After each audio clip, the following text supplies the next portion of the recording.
Exciting, thrilling, awesome. Let's take a look.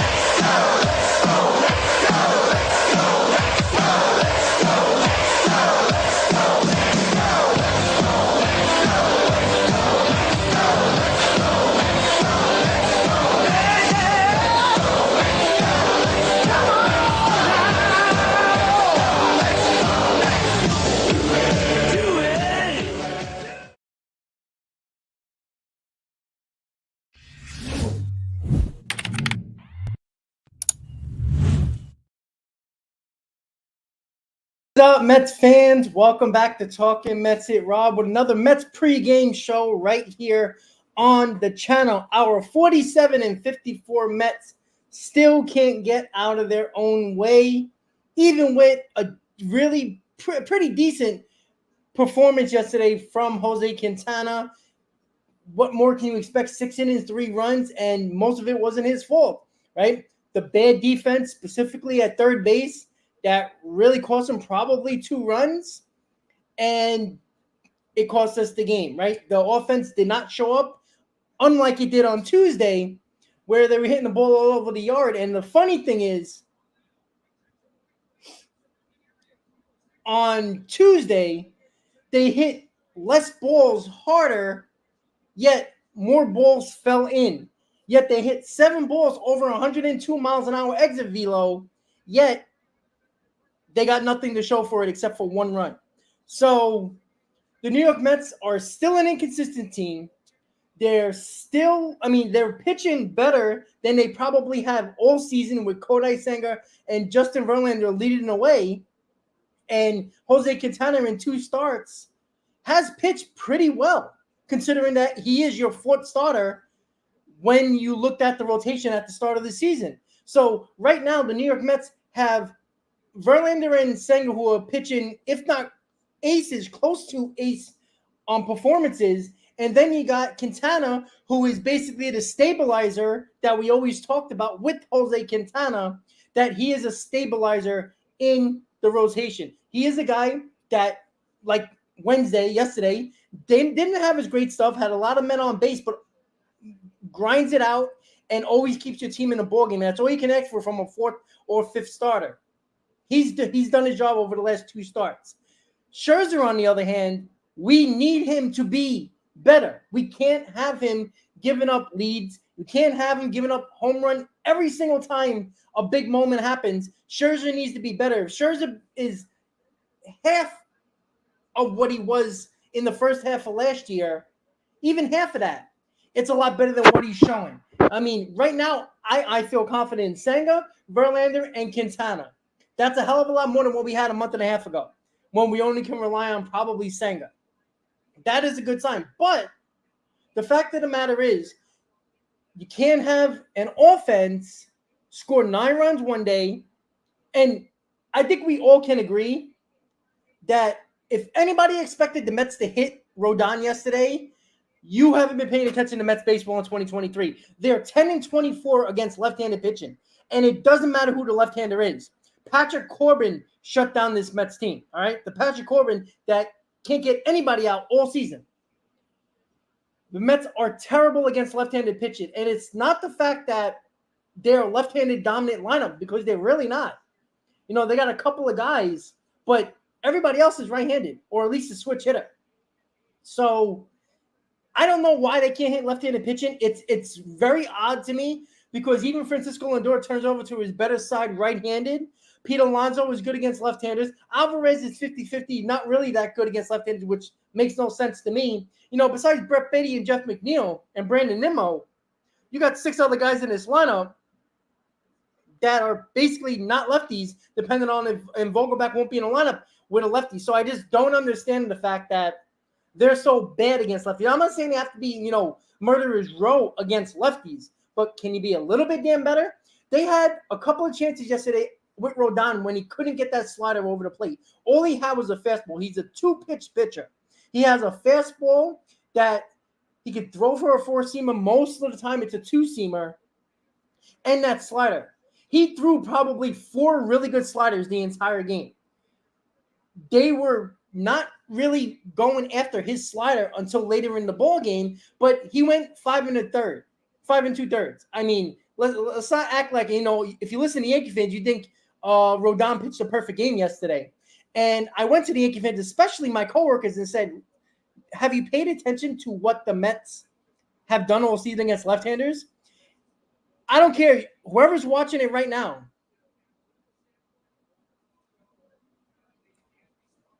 I'm sorry. I was reading the comments. It's a team that can't hit left-handers. I mean, whoever is left-handed in the comments right now can probably go out there and pitch 5-6 quality innings against the Mets. That's how bad they are. It doesn't matter if you're a top-of-the-line starter or a mediocre starter as a left-hander. The Mets can't hit you. And it's been like that the whole season. Yeah, you know what?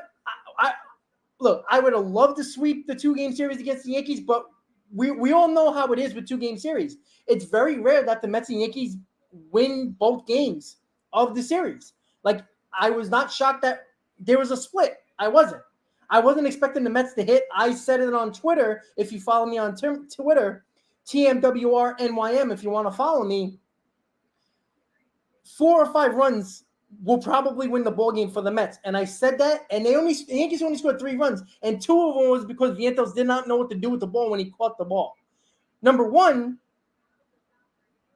you have to know the situation. You have bases loaded with 1 out. Why are you throwing the ball to second base? There was no way you were going to turn a double play, let alone he had 2 options in that aspect. Try to beat the runner that was going to second or third to get the lead runner at third, other than the guy at home going home, or LeMahieu, who couldn't even do a worse base running job. He looked at the ball while he was running home, so he wasn't even fully gunning it home. He was looking at Vientos with the ball. Vientos could have made a solid throw to home plate and got the lead runner, and they wanted to score that run.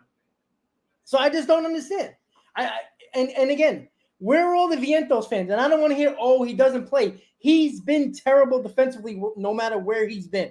All right. And I don't believe he's going to hit enough to be an everyday DH.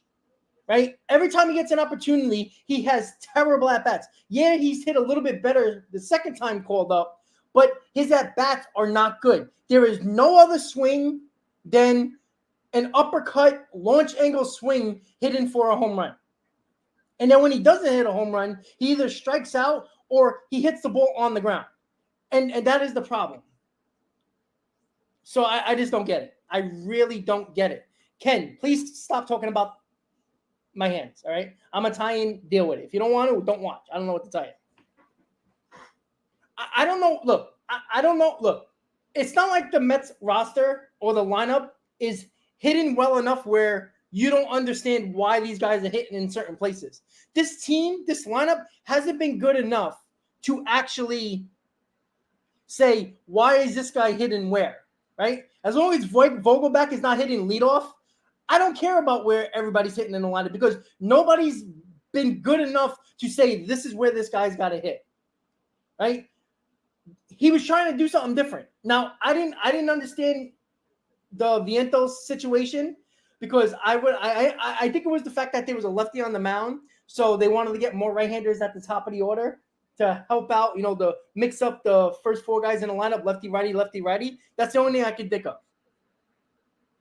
Yeah, easy, and he made a bad throw home. But the bad throw home wasn't because it was a bad throw. The fact of the matter is he needed to throw that ball to second base so Volpe didn't go to second on that play. That was a stupid play. He had no chance to throw out Bader. The second time, when he threw that ball home when he dove, it was a nice play. He just missed tagging the guy out at home by like an inch. So it is what it is at that point. But when it comes down to it, the defense was the reason, along with the offense yesterday, why they couldn't win this ball game. The Yankees gave them every chance to win because they were making silly plays. They didn't play that well defensively. And it's not like the offense was really hitting the ball around the yard because that's not the case. It was a sac fly. It was a mistake that wasn't called an error by Vientos. It was a fielder's choice that ended up making everybody safe. And that's the other problem with the Mets. It is something beats them every single day. And with all the nonsense that has gone on, there's been a lot of talk. And I've came to the reality that I don't think the Mets are going to sell. Unless they split this series against the Nationals or go, worse than that, I don't think they're going to sell anymore. And the whole point of the matter is, what are you getting from Canna? What are you going to get for Pham? You're not trading. There's all indication that the Mets are not trading Scherzer and Verlander, and nor should they unless somebody comes up very desperate and gives them a king's ransom for him, which I don't think that's going to happen. I don't see, besides Robinson, I don't see what you can get that is worth not just selling off just to sell off. Like, I could see him, getting rid of Canna. I think they're going to keep either Pham or Canna, either one.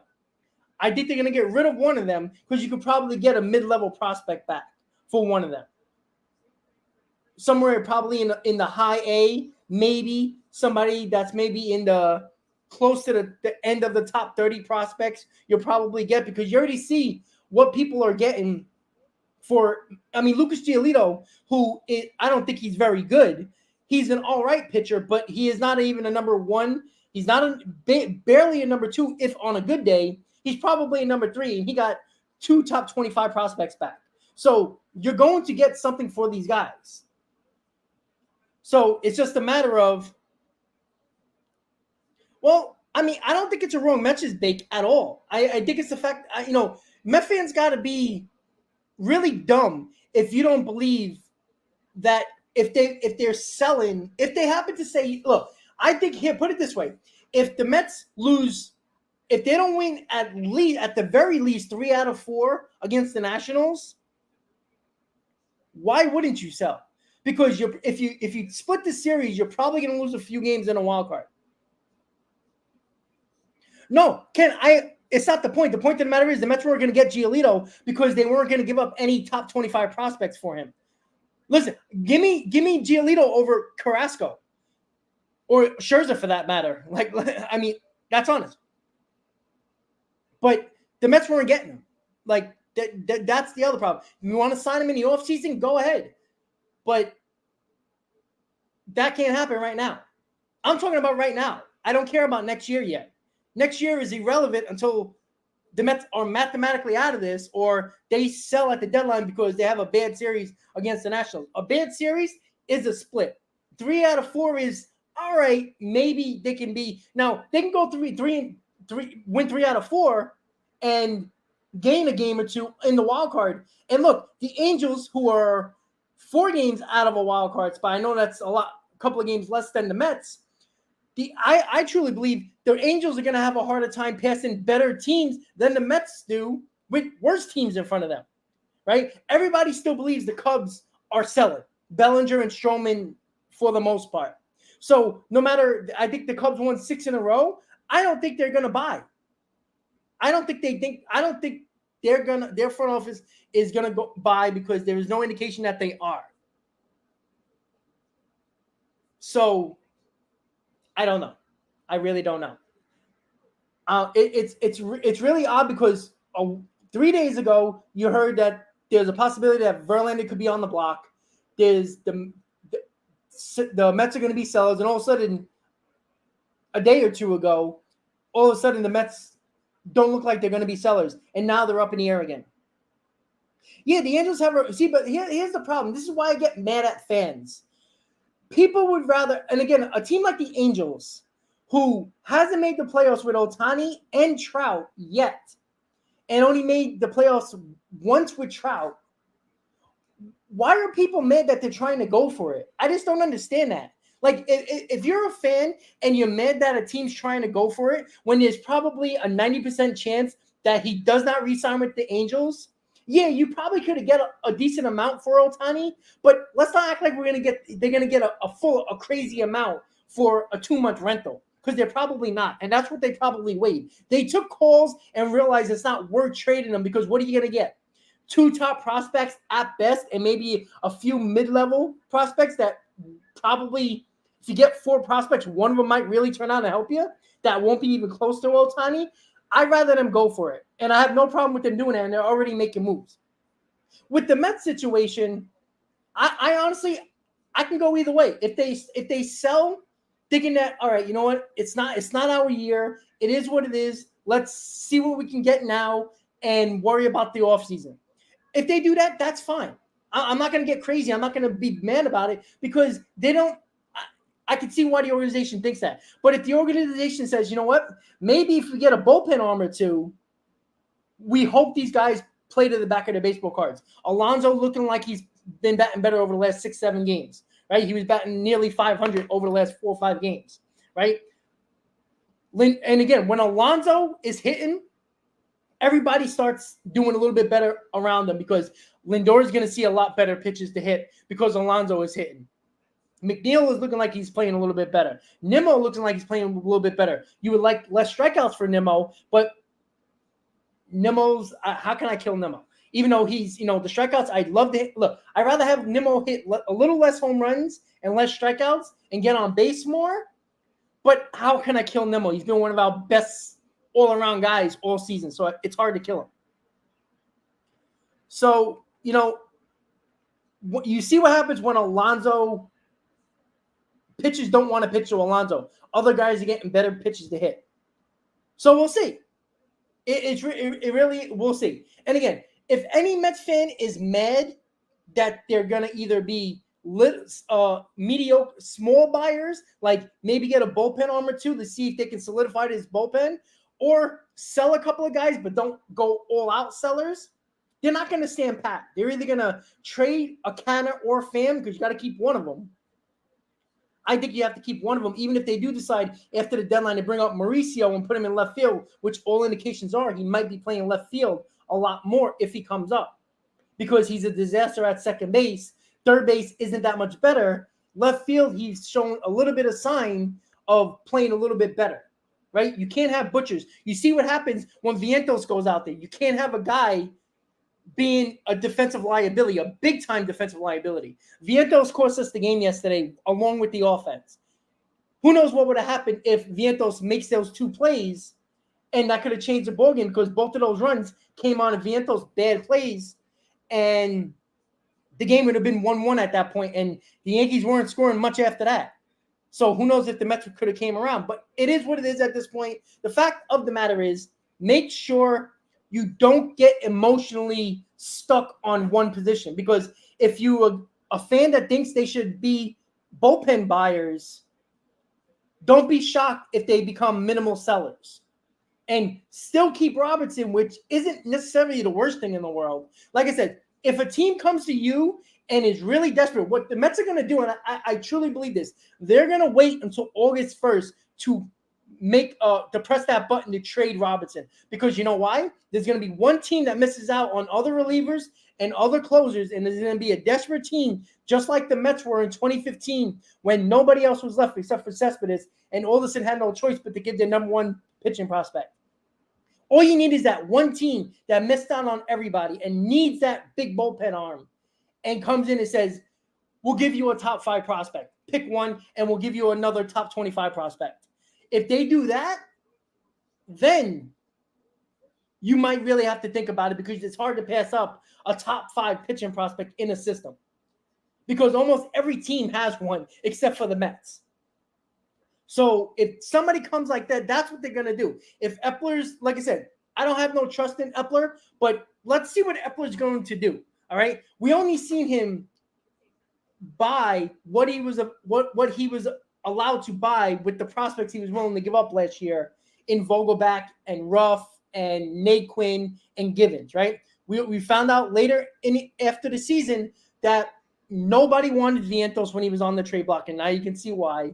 And the Mets weren't willing to give up any top 10 prospects. So to get anything insignificant was almost impossible because of the fact they weren't willing to give it up. Maybe that's on the organization. Maybe that's on Steve Cohen. I think when you have one of the better teams in baseball, as the Mets were last year, I think it's stupid not to try to do everything you can, because obviously you see what happens the following year. Nothing is ever given. And that's why when people talk about the future is not written. Right? You can't always rely on, what about 2025? Because 2025 can be like 2023, and then you wasted 2022 because you were worried about 2023, 2024, and 2025. I'm not saying you can't worry about the future, but when you have a chance, when you're one of the better teams in baseball, and you didn't need a lot, you kind of screwed yourself. You don't think some team would have took Mauricio? If a team was willing to give you a bigger bat, I'm not saying you had to trade Mauricio for a JD Martinez, but if they were willing to do that, and JD Martinez was the answer and was that bat that replaced Marte when he got hurt in September, maybe the Mets would have won a few more games in September. All those close games they lost. Maybe 2 or 3 of those games they would have won in September, that Braves series would have never mattered, and they would have won the division. We just don't know. And I'm not saying that would have happened, but because they didn't do, like you seen teams right now, you see teams like the Braves, they sent a number 9 prospect and a number 26 prospect for a middle reliever that is not better than Robinson. So you tell me the Mets can't get just as much, if not more, than what for Robinson if they decide to sell? Yes, that's what, John, I'm glad you said that, because I was using that from the Terminator. So listen, guys, let's see what the Mets do here. The Mets are not going to make any major moves. The Robinson move is not going to happen until August 1st, unless the Mets lose the first 2 games of this series, and then they're like, all right, we're done. Exactly. Like I said, if the Mets go win the next 3 out of 4 or sweep the Nationals, the Mets aren't selling, guys. They might trade off, again, either Pham or Canna and get a mid-level prospect and just keep one of those guys. I would keep Pham. But again, if somebody gives you a decent offer of Pham, I would take it and just leave Canna in left field. You could do a lot worse than Canna. Let's be honest. And you can throw, and maybe the Mets decide to bring on Mauricio and play him along with Canna in left field. Why not, right? We'll see what happens. But yeah, easy. I don't even care about the next 7 games. I know the next series after the deadline, but that Kansas City series might not mean anything if the Mets split the series against the Nationals, because you're trading Robinson at that point, most likely. And then who do you trust in that bullpen? Who's your closer? Drew Smith? Ottavino? Raley? Yeah, I don't think so. So don't worry about the Kansas City series. If the Mets take 3 out of 4 or 4 out of 4, then we can talk about the deadline and Kansas City. Because if you go 3 out of 4, I'm pretty damn sure that you're going to gain at least a game or 2 in the wild card standing, because once again, the Phillies had a nice series against the Orioles, but they've been, they'll take a series against the Orioles, and then their next series will be a team that's worse than the Orioles, and they'll lose 2 out of 3. None of these teams have been going, 6-4 out of the last 10. They've been going 3-7, 5-5, 4-6. They haven't been that good. And then that's why it's so frustrating, because the Mets didn't really – if the Mets would have had a decent June, even a 500 June, it would be right where the Phillies and the Giants are and the Reds are right now. So it sucks, but life goes on. Baseball goes on. You just have to see what the Mets are going to do. And the Mets are not going to be sellers if they believe. And I always said this organization – look, the Angels decided to take Shohei Ohtani off the trade market 2 days ago. There were 4.5 games out of the wild card spot. 4.5 games with teams that are better than any team in the National League that are in front of the Mets. So if they're going to go for it with 4.5 games out of a wild card spot, that's what organizations believe. If you're within 5 games, some might even believe 6 games. And especially with the Mets schedule and all the teams except for the Padres, I believe, either the Padres and the Brewers are the only teams they don't face the rest of the season. Everybody else in front of them, they play. So they can put matters into their own hands. Again, the Marlins and the Phillies, the last 2 weeks of the season, that's the only teams we play. So all you pray that the Phillies or the Marlins are in that wild card spot, or both of them are right near the wild card spot, because then at the end of that September, the season is in your hands. All you got to do is beat them. And it really doesn't matter, because the Mets have the tiebreaker on every team so far that is in front of them. So we'll see. Yeah, Ken, I know the Marlins were a joke. The Marlins were going to come back down to earth. All right, they were never a good team. And with Alcantara not pitching well, guess what? Everybody comes back down to reality. Right? They had a good first half, and in the second half, they can't get out of their own way. So here we go, guys. Kodai Senga is on the mound for the Mets on this Thursday. 4 games until the deadline. And as you guys know, on the 31st, 6 p.m., I start my 24-hour trade deadline show all the way until August 1st at 6 p.m. when the deadline is over. It's going to be exclusively Mets, but it's going to be all of baseball, because a lot of these trades could affect the Mets and the NL East. So here we go, guys. Senga on the mound. Game day is going to come up just now. Give me a second. The lineup is going to be at the bottom of your screen along with the pitching matchup. Just give me 1 second, guys, and we'll be ready to go.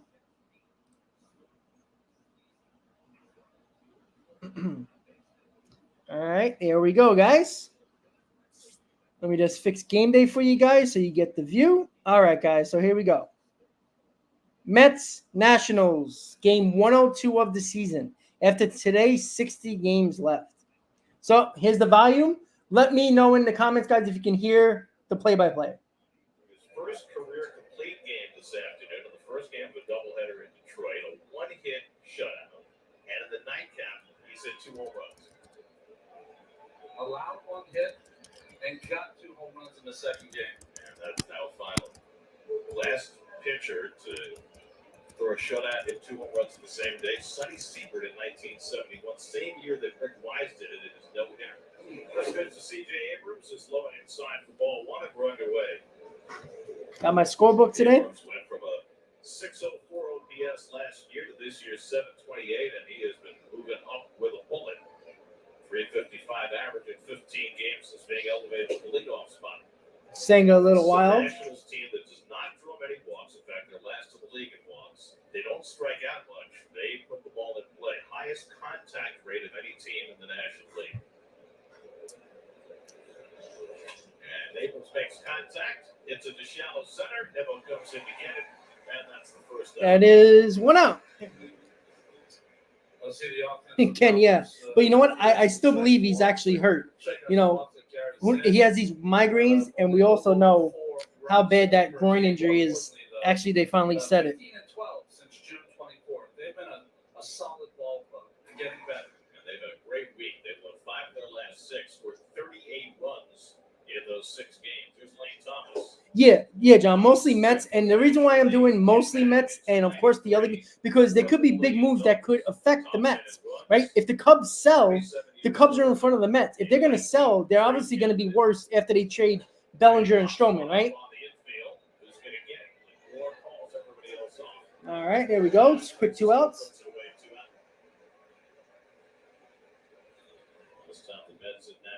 Oh, Ron, thank you. My girlfriend got me that. The first and third games. I agree, Easy. And that's won the other 2. It's unusual. 2 4-game series, right? Yeah, I saw Rosario got traded for Syndergaard. And again, that trade looks better and better for the Mets, doesn't it? Rosario is not that good. And Jimenez is really good, but he's not better than Lindor. Switch hitting third base. So Fouls off that first cutter. This is a pitcher's dream if you have your good stuff. You keep a low pitch count and some quick outs. And Malaria, who was born in New York, grew up in the Dominican Republic. And a Nice good pitch. curveball there by Senga, had him flailing, and it's 0-2. Breaking out the curveball in the first inning. Unusual for Senga. 0-2 to Candelario. He goes up high with the fastball at 98. There you see the breakdown. Not a whole lot of curveballs, but every once in a while. yeah, I think Cleveland's selling. I don't think they think they're good enough. Went up high with the fastball. And now comes back. And this should see. Oh, that wind's blowing, and that ends the inning for the Nationals. All right, I'll take it. All right, so Mets are coming up in the bottom of the first. No score. 1-2-3 inning for Kodai Senga. No, he's not going back to Houston. The Mets are not trading him. And look at Verlander. And again, when people say, "Oh, look, he's washed," the guy missed a month. You know how hard it is to do what you do on a regular basis and have a routine and miss a month. Remember, he wasn't throwing on the mound that month. He was throwing in the outfield, just basically playing catch to keep his arm, stretched out. You got to understand, this is a guy that had had Tommy John in 2021, came back last year and pitched in the World Series. So he pitched a lot more innings than a lot of other people. So it's taking him time. Not only did he miss a month, he had to get back into his routine. It's not easy, pitching 3 starts in the minors and then come to the majors and everybody expects him to be great. He's pitching, the last 10 starts? He's pitching to an under 2 ERA. And now you got 2 guys that everybody thought was a waste of money. Now, Verlander, who started basically before a month and a half, had like a 4.5 ERA, almost 5, and now he's down to like a 3.2. And same thing with Senga. Again, if Verlander can be what he's shown over the last 10 starts, and Senga has been doing what he's been doing, and Quintana shows you he can give you 5 or 6 innings, 2 or 3 runs every game, this rotation is going to look a lot different. Even if Scherzer doesn't pitch to his capabilities, you got 3 starters you can trust now. That's a huge difference from even a month ago when you only trust, 1, maybe 2? All right, guys, so bottom of the first, Josiah Gray on the mound for the Nats. Pitched, 1 run allowed. Brandon Nimmo, 4 for 8 in his career against Gray. Hitting at 260 for the year. First pitch from Gray is outside. Ball 1. Nimmo was 1 for 7 in the series at Yankee Stadium and had doubled his first time up in the opening game on Tuesday night.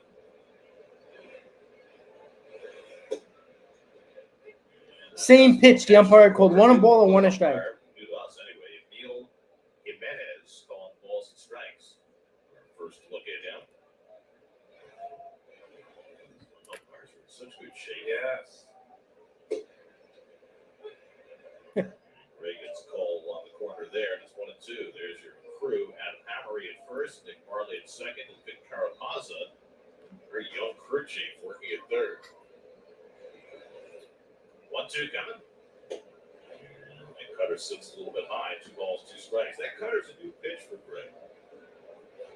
His natural movement, if he throws it, the ball will run away from the lefties. And he really had to find a pitch to get in on the lefties, and that's why he has to cut it. Still got a hammer slider that he'll throw. Joe, I wish I could. He throws it on the cutter up and away, and it's 3-2. After this inning, I'll let you guys know what's going on. I got an email today from another app company, sports app company, that wants to do live streams with me. So I'll let you guys know. His cutter lingers behind with Gray, and that's outside. Oh, wow. That wasn't close. Jeez. Gray gets the benefit of one out. That was a strike. But the problem with Gray for an umpire is you're talking about the cutter barrier, but a lot of his cutters are backup cutters. They don't cut inside. Notes, I'm doing a scorecard, guys. Catcher's sitting outside. You can see that ball is on that outside. But yeah, I am writing notes. I wrote notes in the box about what's going on in the games. Bad errors by players, not running out plays. I like to write it down. Appreciate that, Justin.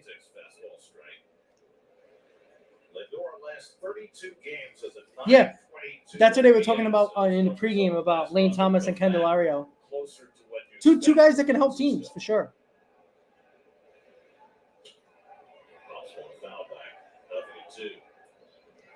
Yeah, Joe, I've heard of that guy. I had a forklift driver that was working there and came to my warehouse and doesn't like him.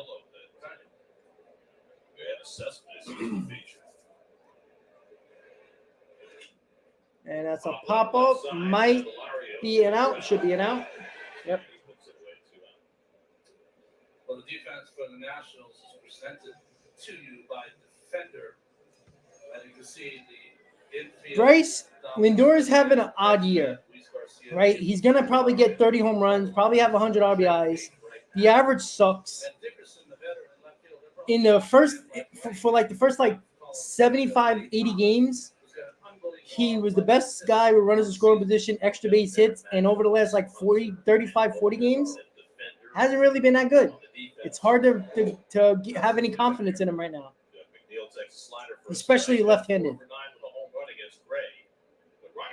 Last year, Gray gave up 38 home runs and led the National League. 66 walks also led the league. Got a whole different season this year. He still walks more than his share, 4.1 walks per nine, but much better. And the home run rate has come down severely.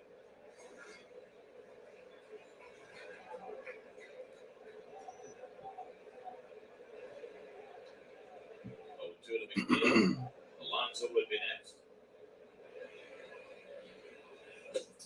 Jeff takes that fastball outside 1-2. I always think that if you have a pitcher who's a tremendous athlete as well, which Gray is, but they're learning curve.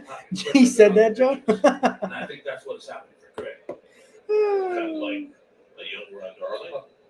Oh, I knew nothing. He knows more than I did. Well, just like him, you led the league in walks as a young pitcher, right? And you were a great athlete. Like Gray, you played shortstop and played a position before you became a pitcher. Yeah, I mean, it certainly helped to find a place to get your body in the right position. 1-2 coming. Oh! There's Another one in the back. Jesus Christ. Teams have just been pitching My so Lord. consistently inside. This is getting fucking ridiculous now. 14th time. That ties it for the National League lead. Wow. Wow. So I guess I should address it. Let me address it this way. Do I think that Josiah Gray was trying to hit McNeil? Absolutely not. Do I think most of the time the Mets get hit by a pitch, the pitcher trying to hit him? I do not. But more importantly is that sometimes you have to pay as a team for your pitcher's inability to throw the ball over the plate. So it's not like you're trying to get revenge on a pitcher because you think he hit your hitters. It's not about that. It is about if you are trying to search for velocity over pitchability. Yeah, Ken, I'm getting to the point now where, Rodon didn't try to throw it at McNeil yesterday, but it was a 97 miles an hour fastball to the back. Sometimes you just have to go back and say, listen, your pitchers better control your pitches, even though you're not trying to hit us, or we're going to do the same thing to I you. think there is. There are many times that in a close game or a game that you needed that you couldn't afford to hit a hitter. So you Robert, of course they're booing Turner. In their kitchen, moving their feet, rushing them back, all of those things. Now, if you have velocity over pitchability, you can't do those things. As far as McNeil is concerned, I mean, we've seen a vast difference this year in the way he's being pitched. And I wonder also if there's a way, if you get your recompense, however that is, that you can change the way teams pitch. Come on, Pete. And maybe not work as relentlessly inside. I mean, Alonso's another one.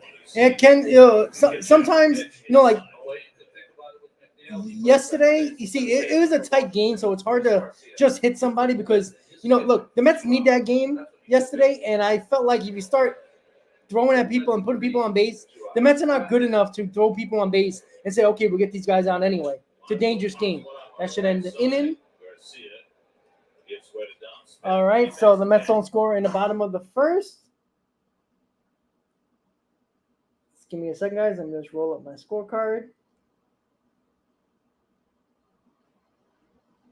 All right, guys. So going to the top of the second, no score. Yeah, it comes to the fact that it's not about. I would say about 85% of the time the pitchers are not trying to throw. Like yesterday with Rodon, he apologized to Jeff McNeil. But the fact of the matter is, even when the guy doesn't do it on purpose, at some point you got to retaliate, not because the guy did it on purpose, because Rodon didn't. But sometimes you got to have a message and say, listen, your pitchers better control their pitches, or we'll find out pitchers who don't have control, and we'll start throwing at you.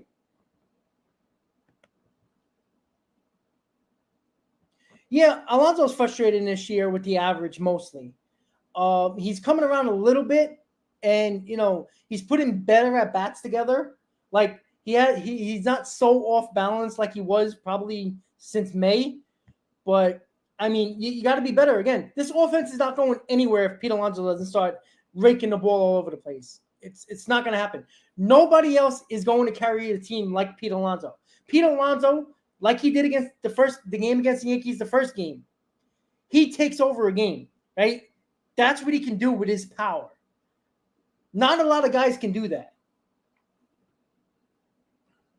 Yeah, easy. See, that one's very hard to believe that was him getting hit by on purpose, right? But again, it's a retaliation situation where show a mess, throw at somebody, give them a message. Hey, your guys better start controlling their pitches. If not, and at the very least about retaliation, maybe the pitcher will decide not to go inside as much and throw the ball a little bit more over the plate instead of very hard inside. But we'll see. All right, top of the second, no score. As we start the second inning, as the straight the Mets earlier this year, 387 against the Mets this year. Hasn't quite been able to keep up the pace of his incredible. And I do believe, people are mad that Alvarez is not playing today, but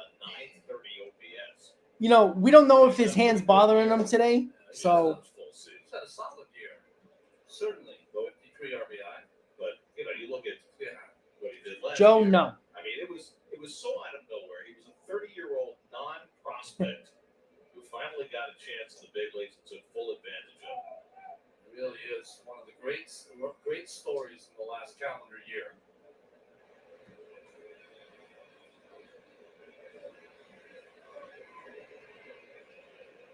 And this is DHing tonight, and Senga throws a cutter that he waves at out of the strike zone, 3-2. So how about this with the Angels? They had a doubleheader today. Shohei Ohtani is not getting traded. He pitched a one-hitter the first game and hit 2 home runs in the second game. It's crazy. Amazing. But Chris Coast lasted 2 years in the Phillies. Cameron Ruiz on deck, and then Dom Smith for the Nats in the second. Ground ball. Backhand, McNeil's got it. There you go. 4-3. Senga's retired the first 4 tonight. City Community Home Runs fan. So somebody told me that, somebody sent me a message saying that when you do scorecards, I should post it on my community page of the score, my scorecard for the game. You think that's a good idea? You guys see, because everybody has their own unique thing with their scorecard. I'll do it if you want me to. Good luck to Nick if he can log on after that. Hey, here's the thing. If you're Nick and you grow up in Hasbrook Heights, Yes. if you can learn how to spell Hasbrook Heights, It's not that easy. then you've really come a long way in a short period of time. It sounds like it should be easy. Yeah, it's like those Massachusetts towns. No, you know what? They're very hard to spell. Besides Verlander, Like Stoughton, Scherzer, Senga, Quintana, they're not guys that throw inside a lot. You know, Notice that you didn't they're not pitchers that throw inside. because everybody knows how to spell Worcester. So, you know, it's not their game. I don't like it. I like to pitch inside just to make them feel a little uncomfortable. But if you're a pitcher your whole career that don't throw inside, and then to tell them to do it now, you're taking them off their game. Danae says, thank you, buddy. I appreciate it. The batter's eye with those cleats. I would do that minus 1.5 run line. I think that's a good bet. He's not gotten to do a whole lot.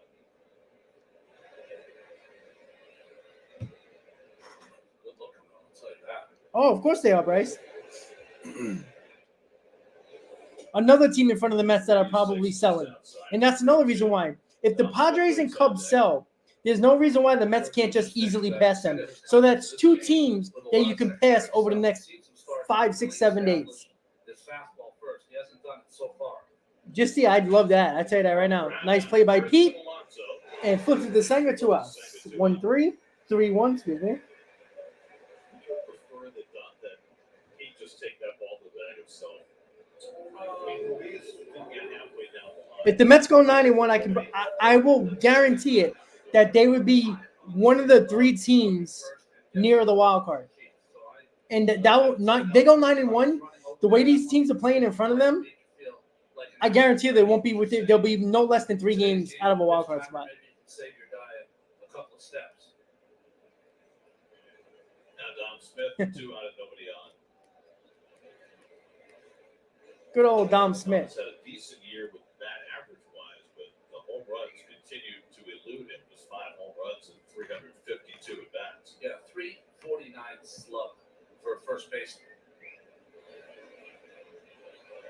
Dom spent 6 years with the Mets after they took him in the first round out of high school in L.A. 46 home runs in those 6 years. That's a That was his best year, 2020. Short season, big numbers. Cutters, Yank, Fallon's 1 and 2. So I mentioned Narvaez and Senga limited time together. It's their first time in the regular season. And Narvaez did catch him this spring, but first time in the regular season. Alvarez caught him 12 times, Nito 6. Ken, he's playing pretty decent. I mean, better than probably any Mets DH. 1-2 from Senga. But again, he's playing third base a lot, so. That's pretty good discipline by Dom. Oh, I never liked Dom Smith. Everybody went crazy over 2020, which is the garbage season to look at. Back with his teammates after. And he was never going to play every day, so it's pointless to think. He's not a DH. He doesn't hit for enough power to be a DH, and he can't play left field. So what were you going to do with him? Strain at the calf.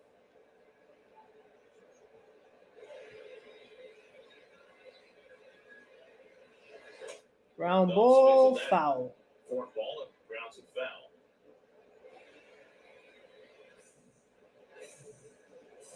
Nationals yesterday were home against Colorado. They were down by 3 runs in the bottom of the 9th. And they put together a 4-run rally capped by C.J. Abrams able to hit. Yeah, well, Bryce, he also said Second straight that rally from the one report said it's only the Dodgers he would waive his no trade clause, but that wasn't true either. I'm gonna tell you right now, 2-2 on the way. On the ground. ground ball right to McNeil, should end the inning, and it does. There we go. Another 1-2-3 inning for Mr. Senga. All right, so we're going to the bottom of the second, no score. Once again, guys, you know the deal. Don't forget to hit on that like button so we can get more people in the stream. We got 70 in the stream already, which is awesome on this Thursday. Yeah, guys, listen. If I'm the Mets, I actually look at Arenado because I do not see any sign.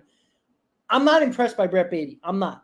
I'm disappointed in Brett Beatty because I thought he would be – I'm not saying power-wise, even though I think power should be there a little bit more. I'm sorry. every day on Twitter, you saw him crushing a ball in AAA. I mean, I don't see that. I don't see that constant ball that jumps off his bat. He has terrible at-bats, and that's why when people look at AAA numbers, I laugh at you because they mean absolutely nothing. Even Alvarez, people think that Alvarez has been really, really good, but if you really look at his numbers, he strikes out a ton. His average is not very good. If he doesn't hit a home run, he doesn't do much more right now. Again, that can change. They can get better. They're young. But Beatty is not, and the Mets were right, Beatty's not very good at third base. He is a guy that is very awkward at third base. He worries me at third base. I don't trust him at third base. And we saw Vientos, and guess what? Everybody, where are the fans that were clamoring for Vientos? They were very quiet last night. The same ones that are bitching and moaning for Vientos to play every day. And again, I don't think Vientos is a very good hitter either. Great. He can hit a lot of home runs in AAA. But did you see him in a big spot yesterday, striking out on 3 fastballs? I just don't get it. Honestly, if you look at the last month of July, it's silly to say, but when Vogelbach plays, the Mets actually win ball games. It's a weird stat, but it's actually very good. He's actually playing better. He's swinging the bat. Yeah, easy. I don't, because at some point you get your opportunities. Do your job. I don't trust Vientos. Now, if you want to put him against left-handers, fine. I have no problem with that. But then you're probably not going to play Tommy Pham. So what are you going to do? No, easy. I still want Beatty, but he's been disappointing. It's hard to say he's not. He has not been what we needed right now. And again, it's growing pains. I get it. But you're counting on these guys to try to make the playoffs. Right? This wasn't a rebuild year. This wasn't a year to see, all right, let's see the young guys. They happen to be here because other guys suck. They didn't earn the spot. Can we be honest about that? Easy. Look at the record with Vogelbach. Vogelbach has been a lot better ever since the All-Star break.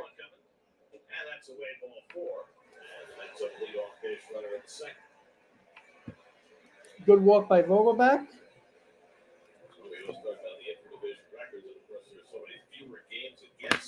Your own division this year, so it's not necessarily stacking up the way it usually does. Of course, the Braves have by far the best record in all respects. But easy, I agree. The worst thing that happened for the Mets was Escobar not having a good month and a half. Because now you got rid of Escobar, who's a veteran, who's shown you that in the second half he steps up. Now we'll see what he does with the Angels. No, Vogelbach, but it's not true. Vogelbach has been hitting a home run around every 10 at-bats. Can you name me any other guy that's done that this year? At least lately? Vogelbach has been better because he's been swinging the bat. He hit a big home run in Yankee Stadium. He had a big home run in Boston. He's been playing a lot better. No, I'm not trying to sell you on Vogelbach. But the fact of the matter is the Mets win with Vogelbach spinning the lineup. Look at the last month. Games that Vientos have played, DH, and the games where somebody else was the DH, like a DJ Stewart or any other schnob that was the DH, they've been losing.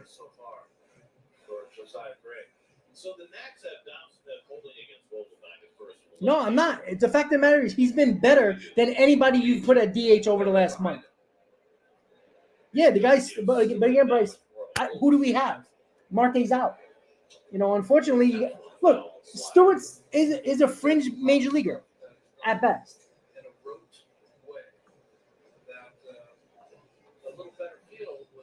I mean, no, they didn't crush the Yanks, but let's not act like the Yanks played well either. They just as bad. But there are so many things that they go over in terms of spray charts and where to play the defense. Easy, you're not going to agree, but look. You don't like the guy, and that's fine. But stats show he's been better the last month. When he plays, the Mets win ball games. insists that he wants to steal and try to Buck Hanks' head. He's never attempted a stolen base in his career, and I don't think he's Robert, I said the same thing. Just really odd.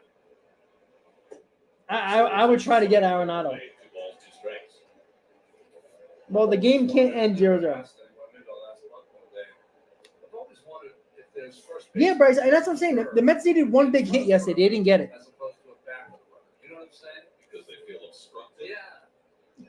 But those 20 extra feet of fielding depth give you so much better chance to make a play. That's on Oh, the outside wow. corner of the knees. Jesus. And Stewart is caught looking. Emil Jimenez has already shown he's got a pretty big strike zone tonight. Hold out Nimmo on a close pitch, and the same with Stewart. Probably haven't played.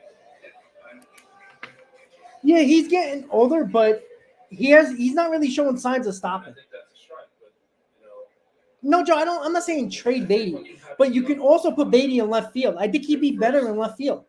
He's played a lot of games in left field in the minors. He's shown flashes of being very good in left field. It's like you're testing. You know, can he be a better left fielder than a third baseman? Probably. Usually doesn't get you too far, but you're trying not to intimidate the umpire, but just to let him know you don't appreciate that. Come on, Mark. Let him know you're there. Yeah. Gannett grounds one There we ball. go. Good job. Good job. Pulls it at second. So Marquette, who snapped an 0 for 12 stretch last night with his last at bat, gets a base in his first at bat tonight. Well, he's always sorry, Gary. He's always had a great average since he's been a Met against the Nationals. You remember that first series that the Mets played 2 seasons ago? Yeah, Ken, that's what I'm saying. He's athletic. He's played, I believe, 70 games in left field in the minors. It's not a small sample size. I'd rather have Mauricio at third base than left field because he played really good in Dominican Winter League at third base. He has the least amount of errors in the infield at third base. Obviously, he's a shortstop, but that's not going to happen. We all know that. But at second base, he's a disaster. He can't turn double plays. Joe, I think that's a great signing by the Jets. Dalvin Cook. I'm telling you that right now. Ray gets that cutter at the top of the zone. 1-1. Well, a faster runner would have went first to third. But again, what are you going to do, right? He can't run. You know what? How about Beatty gets a hit here? That would be nice, right? Instead of looking, terrible at the plate. I mean, I want to see him drive the ball. That's what I want to see, Beatty. Drive the ball. Because he's a lefty hitter that has a hard time hitting balls that are low in the strike zone, which shouldn't be the fact. Oh, no, I don't hate the Jets. My dad's a Jet fan. I have a soft spot for the Jets because of my dad. I hate the Giants. Yeah, President, I think that's going to be the other way around. I hear, that there's a young star dominating the league in Connecticut this year. Let's fall in the dirt. Yes, I was relaying his proud father, but certainly we'll see. Come on, Brett, let's go. He's also chewing his glove in between. No, Ken, he can't hit high. He can't hit 96 plus. He's been late on it. But I need to see him to drive the ball. That's what we've seen in the minors. Drive the ball. Jesus. Well, move the runners up, I guess.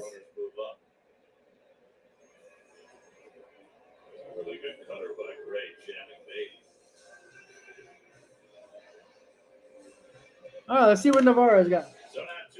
Just because I'm a Cowboys fan. I agree. I think they should put him in left field. There's no reason why Mauricio shouldn't be up. You would have Beatty in left field. That would take Stewart out of the lineup. You put Canner in right field. Mauricio can be a third baseman. And maybe you hit lightning in the bottle with Mauricio. I mean, maybe Mauricio comes up and hits like Beatty. And then, well, growing pains. What are you going to do? His workload has been tremendous when you compare it to what it was in the minor leagues. Hey, Justy, what are you going to do? My grandfather watched me on Sundays, and he was a huge Cowboys fan. I had no choice. He's like, you're either watching the Cowboys or you're not watching nothing. So That's what happened. And my dad's a Jet fan, so. We just see the same starting pitcher twice. How about that? My dad's a Jet fan.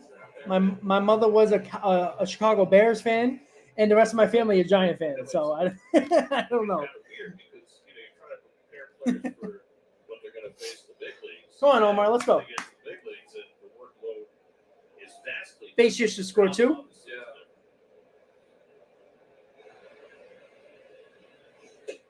Narvaez takes the cutter up ahead, and it's 3-1. Rich Kibble waiting on deck.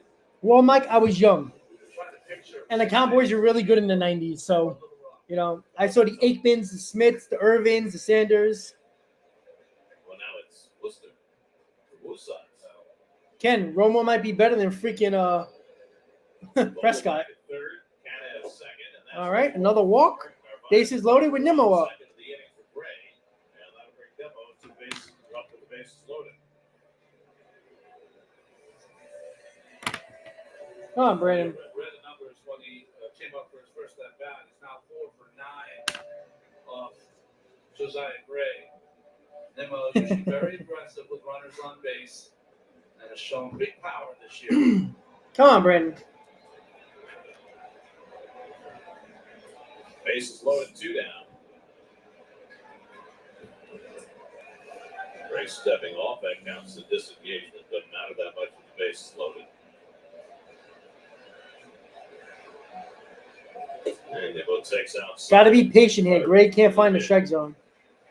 Hit miss for Gray early in the Well, game. didn't Dez get hurt, like a knee injury or ankle injury? It just was never the same. Now, that's why he's a little late with that release.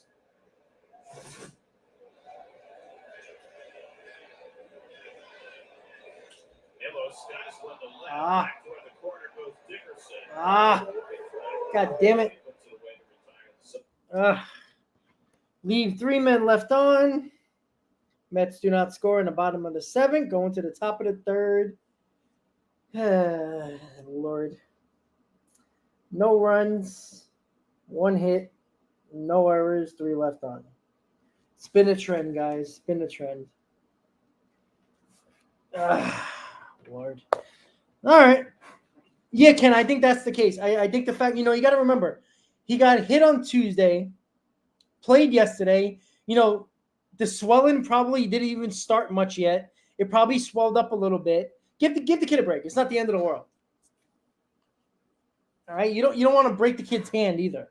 I mean, to catch 100+ pitches from pitchers with a because I think it was on the left hand, I believe. So, you take it easy with him, right? He's a guy that looks very promising, looks like a stud as long as he gets his average up. So, you don't want to mess with him, right? If you want to play the young kids, you got to also protect them as well. Yeah, easy. I mean, I love Fenway Park because they show home road splits numbers. Nimmo's been terrible at home this year. On the road, he's been really good. Steven, how you doing? So, I mean, Nimmo's been very bad at home, offensively. Defense, in the road, he's been a lot better. So, the Mets got look. They're better than the Nationals, all right? They're talented enough to do better. They just have to do it. They have to play to the back of their baseball cards. That's it. This is it. There's no more stretch anymore. There's no, there's, a 15-game stretch. No. There's 4 games here before the deadline. You either go take 3 out of 4 or sweep to say that there's probably a chance for the last 57 games of the season after the All-Star break. All right, Ed Kranepool. Let's listen to his interview during the game. Back in from Florida, and we're going to be until after Labor Day. And why did you decide that you wanted to write this book? I got jealous. I saw all my teammates. Round ball, fair ball. Charchansky got one. Cleon had one last year. All the guys. Sabota's got one. I said, they can't outdo me. So I'm going to make one up myself. Yeah, they really can't outdo you. You were there through it all, 18 years, as you say in the title. When you were going back and looking through everything and writing this book, Leadoff hit for the Nets. your favorite memory, your favorite year to relive? Explosive, I wish so too, but I mean, those series with the Yankees, it seems like it's always a split. Lane Thomas is the guy, Steven.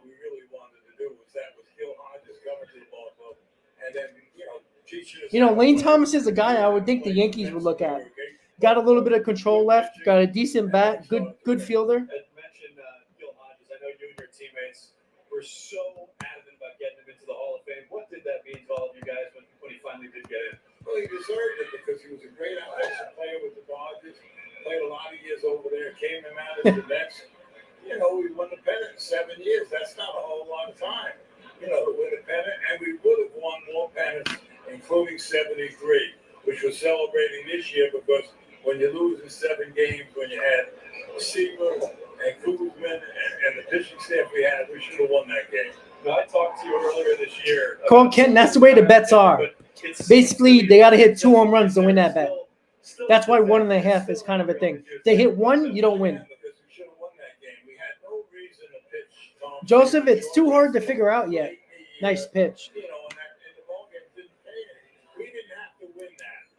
They had to win it. We had to show up that day, and we lost. All that being said about 73, obviously it's remembered as you got to believe in the team that came all the way back. Joseph, I think if they take 3 out of 4 or sweep the Nationals, they're probably going to be bullpen buyers to help the bullpen. If they become sellers, I don't think they're going to trade that much, to be honest with you. Robertson, Pham, Canna. That's basically it. That's a bunt. And that's a second out. So it's a sack bunt. We had a close-knit group. We did a lot of things together. The ball clubs today, they do their own thing in the clubhouse. They stay away from the press. They don't talk to the newspaper guys. And they're always stranded. I don't understand why they do that. They should be able to talk to the press. Why explosive? Because Rosario is not a very good second baseman. Jimenez is their shortstop. Rosario is not very good. And they can get some pitching with Noah Syndergaard. Maybe he'll get lightning in a bottle. And Rosario was expendable.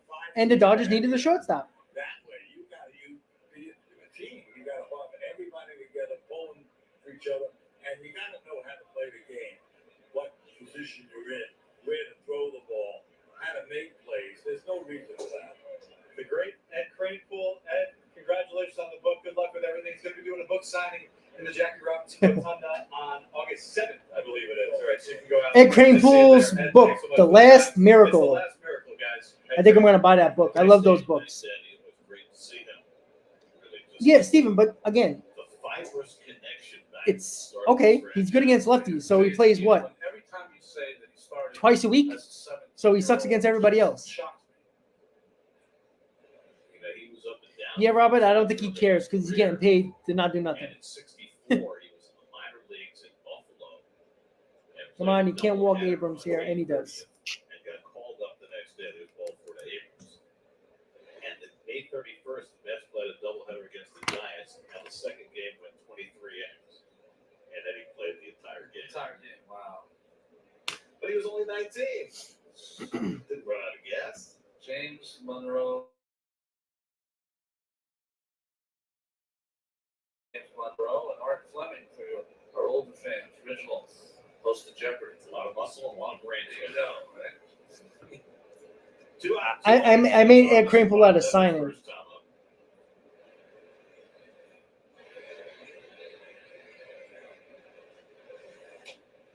Checksman fell and cutter, 0-1.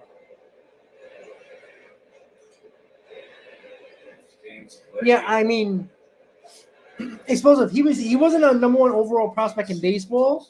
He was like top 15, top 10.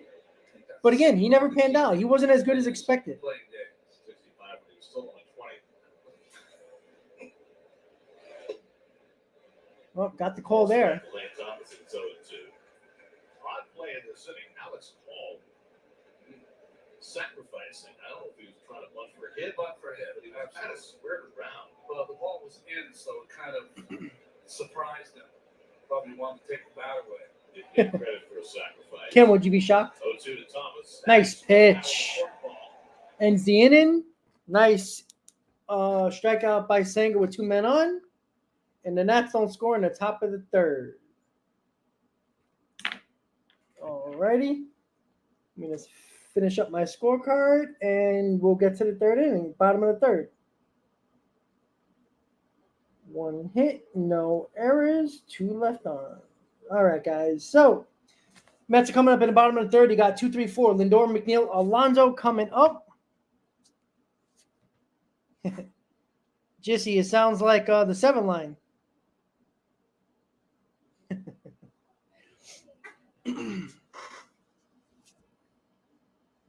Well, Paul, what are you going to do, right? It's a team that struggles offensively, and when you struggle offensively, you're a boring team, right? Did you listen to the Yankee fans the last month and a half since Judge has been out?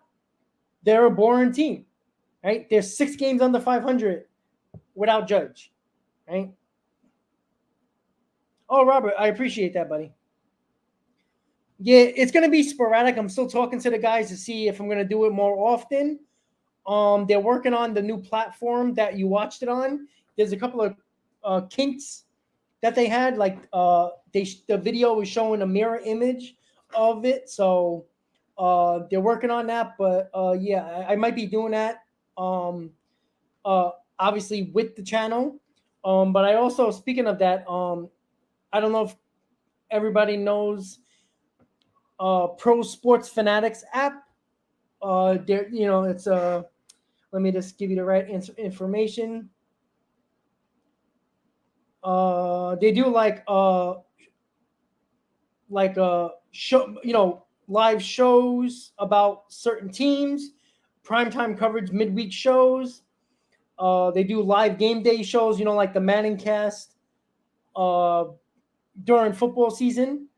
The K-Rod cast during ESPN, stuff like that they want me to do. So that's another thing that I'm going to be looking at. And a pop-up by Lindor, that's very, very common. That might be a problem. Any nice catch. Right in front of the on-deck circle. 1 pitch, and Lindor retired away. Now, for most folks, the arrival of the midsummer, humid, sticky heat is an occasion for despair. In this booth, though, we have an entirely different attitude. Yeah, you and I Josh, always- mathematically, yes. We love the hotter. I wouldn't say. I mean, it's not the better. terribly difficult. I mean, after the All-Star break, after Kansas City, they got Baltimore. I believe they have the Braves, so it's not going to be easy. But again, it's not always just about the Mets. It's about other teams that I don't think are very good in front of them. And there's 2 teams like the Padres and the Cubs that are looking to be sellers. So that's 2 teams in front of you that are probably going to sell. So that's 2 teams that the Mets can actually pass. And then you only got 3 teams to worry about. And those 3 teams the Mets face over the next month. Ken, honestly, I'd rather him put the bat on the ball. Russ is, he's not a fan, which we understand. He can use a fan. You have a fan back there? He is dying. We don't have any hair in this booth, and it's That's the way Oh, we like it. that might get out. Just 1 in track power.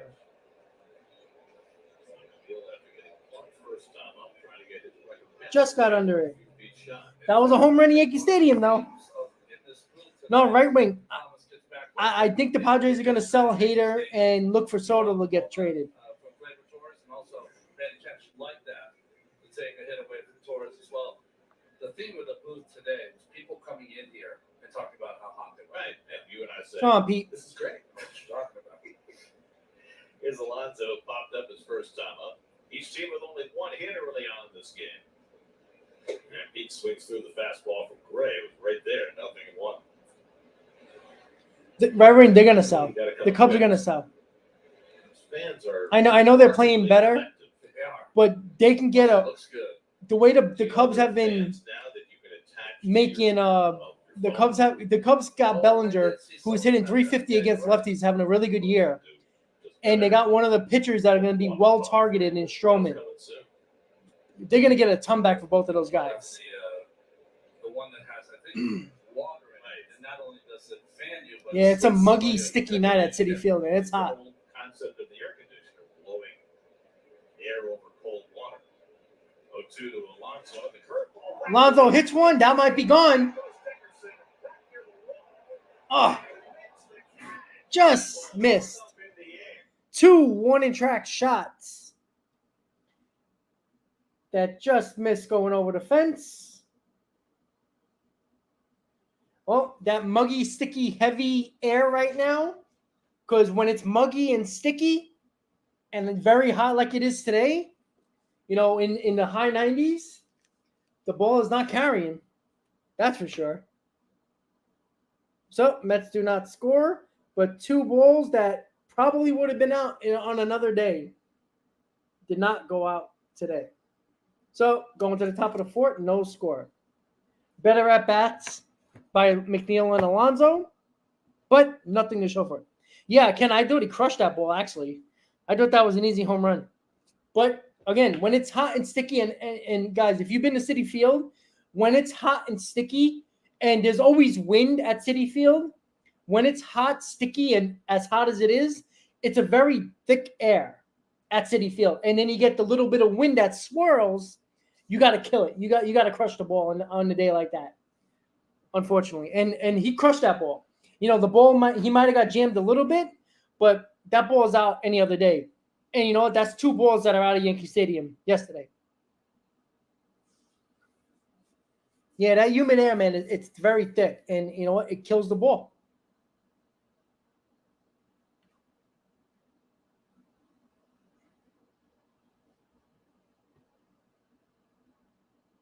Yeah, right. I don't think it matters. I truly believe if they get something that they like, they're not looking for this year. They're looking for the next 2024 and 2025, the Cubs, right?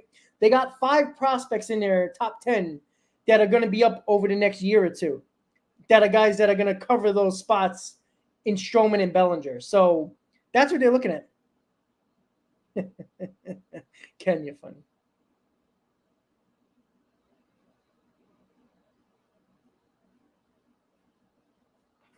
All right, so top of the 4th, no score. 9-year-old against the lefty Mackenzie Gore. Carrasco and Corbin Saturday, Verlander and Williams on Sunday. Jamer Candelario flied out to left his first time up. The numbers are stark on Candelario as he starts him off with a forkball. Candelario has a 1,011 OPS against fastballs, 5th in the majors. 453 against breaking balls, one of the 6th lowest. So, of course, he gets a couple of forkballs to start him off. And really, that's been Senga's kind of way of attacking this young Nationals lineup has been, although Candelario's a veteran, with lots of breaking stuff. He has not been using his fastball, Garrett. 7 fastballs in his first 42 pitches, lots of cutters, and the forkball. Oh, wait. So, a picture of Garrett Jr. to mention. EY. What a stolen base time was the Mets. Right. Josh, if the Mets were smart, I would get Bellinger. But again, it's hard to think that because I'm telling you, somebody's going to give him a top 10 prospect for Bellinger. I'm telling you. Coaching in the big leagues this year. 0-2 to Candelario. And right back with another forkball down. 1 ball, 2 strikes. Joey Meneses on deck, and then Keibert Ruiz against Senga in the 4th. Senga went 3 1/3 on Friday in Boston before the rains washed him out. Fastball misses inside. It was probably not the worst thing in the world because Senga had 4 straight starts over 100 pitches. So it was probably good to have one where he did not throw that many. Nice pitch. And the ball gets away from Narvaez, and he gets to first base. Well, that sucks. So a fork ball that eluded Narvaez, who remembers catching Senga for the first time in the regular season. Breaking pitch, he gets down there, but he hits right off bottom of his glove and turns to his right. He did not know if it went left or right. So it's a strikeout wild pitch. But Candelario aboard Joey Meneses, who grounded out to second base his first time up. He takes the cutter low away for ball one.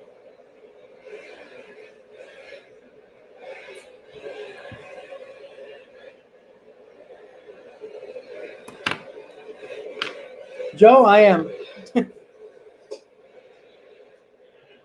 Strike 1-1. Yeah, Joe, you're gonna see me eat food, drink a lot of water, drink a lot of God knows what. If the Mets become buyers at the deadline, might even be a beer. You never know. It depends on the kind of hitters that they have. You outlined Candelario and how he loves to attack the fastball. So it depends on the hitter. But what you're trying to do is make a quality pitch early in the count to get them to put into play. You can get some really quick outs if you've got your good stuff. Line to center field. It'll stay up for Demo. Comes on. All right.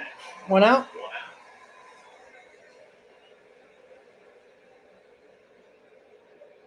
Meneses retired. 1 out and 1 on.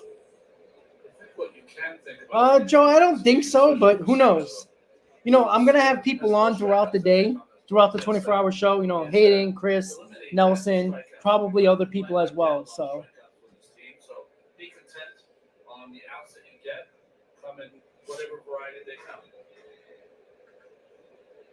There's Gabriel Ruiz grounded out to Alonso his first time up. yeah, and you know what? During the July 31st, there'll be a Mets game during the game. So I'll keep that stream going while the Met game's going on. So. They got back Gabriel Ruiz and Josiah Gray tonight's battery. It looks like a decent crowd.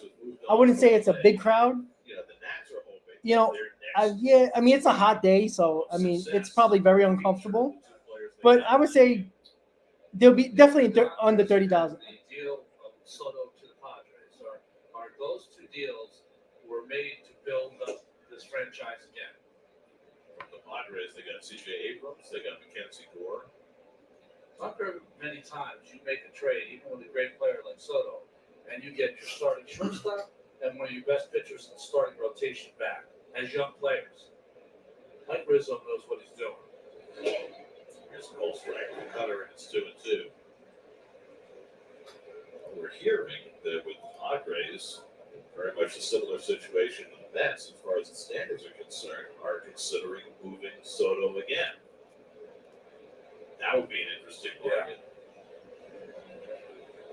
I mean, now that Otani's off the table, curveballs in the dirt, 3-2, you'd have to think that he's the biggest hitter that might be available. I mean, the team the Mets just played, the Yankees are looking for a left fielder, and that would be quite a catch. You've got to have some major players to send back in return. And that bat at Yankee Stadium, that left-hand bat. 3-2 to Ruiz. Candelario at first with 1 out.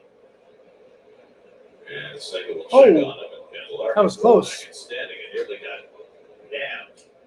And he took a shot as well. The wild card standings. 5 teams within a half game off the top. Yeah, the Padres seem to be more in sell mode than most of the other teams. And everybody's tied in the wild card from the first to the third wild card. So the Mets actually 7.5 games back of everybody in the wild card. Like they're going to go for it. There goes Candelario, and it's tapped foul by Ruiz. You know, the Cubs are in an interesting position because the two players they can trade. Marcus Stroman is the guy that goes right into your rotation. It's at least your number 2 guy, right? 35, Justy, 35. Well in the last 4 or 5 starts. The last one was not good at all.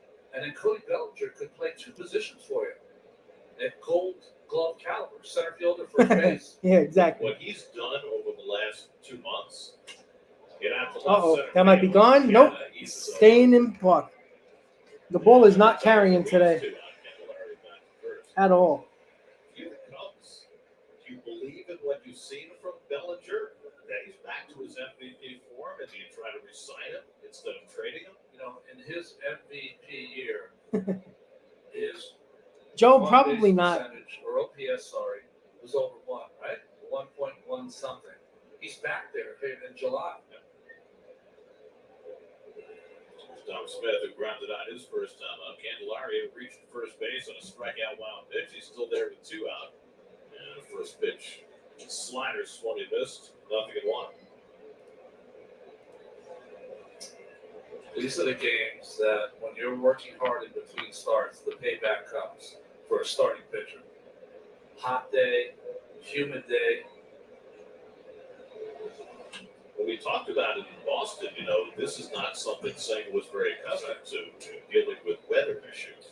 Most of his games are pitched under roofs. The key is that mentally, if you did the work in between starts, you feel like I haven't ate there in a while, but yeah. Comes my way. I'm ready to go. Well, I would think that is especially true this year. I mean, we've always had hot weather in the summertime. Pitchers have dealt with forever, but it's the first year. You can click on the money logo in the comment section, I or would think that if you're not in tip-top shape, it could really bite you. 4 Bulbous is down. Duff's done a good you job. can 4 balls out of donate to 6. Venmo, my Venmo, Rob L813 if you want. I used to see Corey Dickerson run a base hit his first at bat. Yeah, Ken, in New York, I don't like the Outback in New York, but I had Outback in Colorado, and it was excellent. Longhorn is better, yes. 2-2 coming. And again, Duff lays off. Even second can't believe it. And that's a pitch that is swung at 98% of the time. It starts as a strike, disappears just below the strike zone, and everybody flails at it. The Dom has been able to lay off it several times. Alonso plays behind Candelario. Runner's gonna go. 3-2 out. Got him. Nice pitch. Another nice inning with a little bit of threat on the base path, but strikes out. Dominic Smith to end the inning. Mets are going to the bottom of the 4th now. No score. Mets got to get on the board here. Sanger's pitching good. Seems like that's a trend.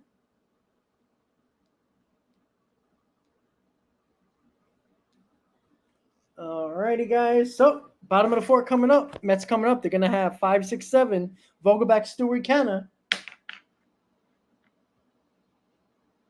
I don't know if I went to the one in Colorado Springs. I might have, because I was staying at a hotel right there. So, yeah, unfortunately, Ken, I think Rookie of the Year is going to go to Ellie De La Cruz, unfortunately.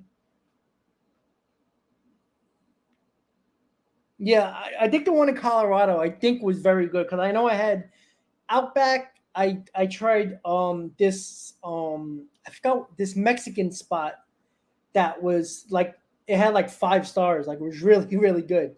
And it was like a fast food place too. It was really good. Yeah. Worst stadium I've been to, honestly, I'm not even gonna lie. Yankee Stadium is bad. Like, and it's not that I hate Yankee Stadium, because I always go in a stadium neutral. I mean, Nationals Park is not great either, but I don't like Yankee Stadium. I mean, if you can't, every stadium, especially the newer ones, you can walk around the whole corridor and see the field. Yankee Stadium, you're walking through cement blocks, and in certain parts of the stadium, you walk around, you could see the field. No, Bryce, I'm serious. Like, honestly, like, come on, Yankee fans, can you be serious? Yankee Stadium's, I mean, it makes MetLife look good. Let's be honest. Like, don't get me wrong, Yankee Stadium, it looks like a cathedral outside. It's awesome. Outside, I like Yankee Stadium, the outside part of it. I think it's really cool. And I always like the stadium name, but I don't like the inside. I just don't. This is a pop-up by Vogelback. Should be 1 out.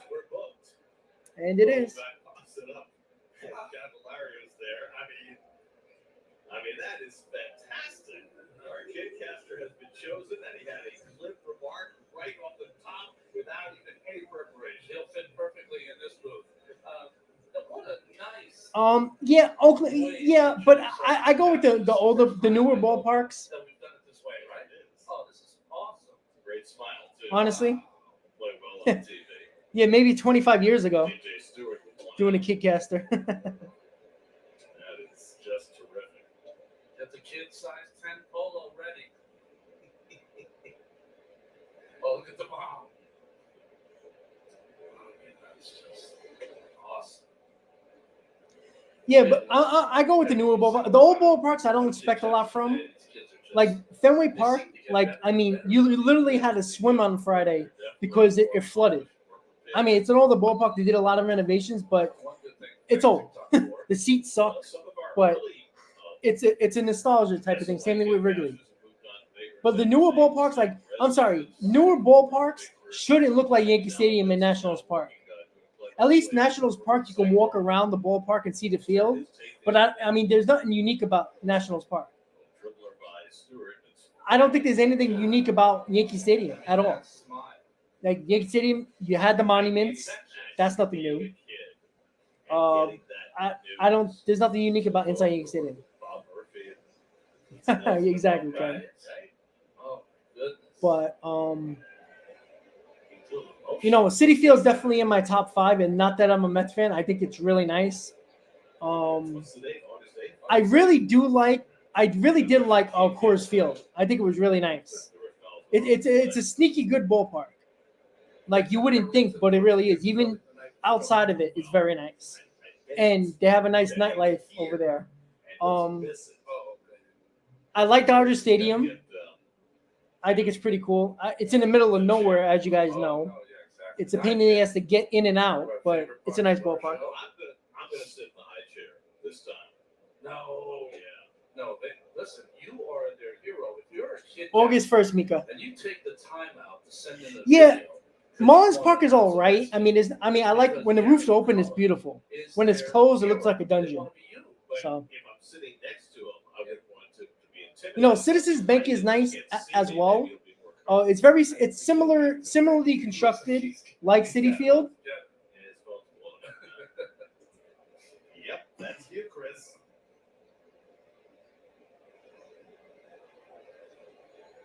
I have not been to Rogers Center. Oh, another one. Oh, Stewart's going after the That wasn't a strike either. Second time Stewart's been called out on strikes on a pitch that he thought was a ball. He thought the first pitch was down, and this pitch, I think. I didn't sit on top of the monster, but I did take pictures on top of the monster on Saturday.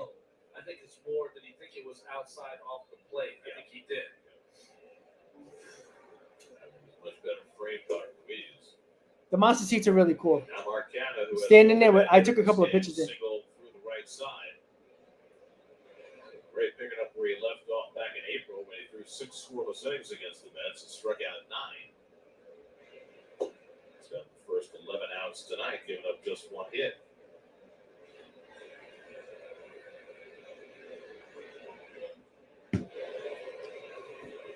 Joe, I have. Appreciate that. And looking to jump 1-2-0, pulls that cutter foul to 1. Didn't we have one of our announcers was able to announce her favorite? Wrigley is all right. I like. I mean, it's all right. I mean, it's cool because it's an older ballpark. You know, seeing the ivy up close is pretty cool. Sitting in the bleachers are really cool as well. Is that Kara Galante who worked at us on the old one, no, Joe, I never did. I mean, I was in front of it. I never went upstairs. I went into the new World Trade Center, which is very crazy. It looks weird. It's eerie, I'll tell you that. Tell me there's a chance. Oh, they didn't call that one a strike. Second straight full count for Gray. Brett Beatty would be next. I haven't been to Truist Park yet, but I heard it's a really nice Scored the ballpark. last 6 innings last night. And scored the first 3 today. It's funny how these things come in waves. It's been a small peek into the season, hasn't it? If you think of 3 major parts of the game, right? Defense, offense, and pitching. They've had 2/3 of it most of the time, but they never have them all together. At least not for Extended period of time. Yeah. I mean, that that 6-game winning streak. Out of California and Arizona. This line to right field coming on is And Canna gets a 2-out hit. 2 good at bats by Canna. The only man that with a hit tonight now has 2.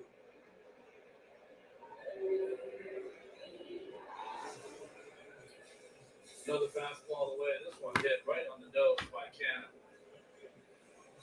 Chops in front of Lane Thomas.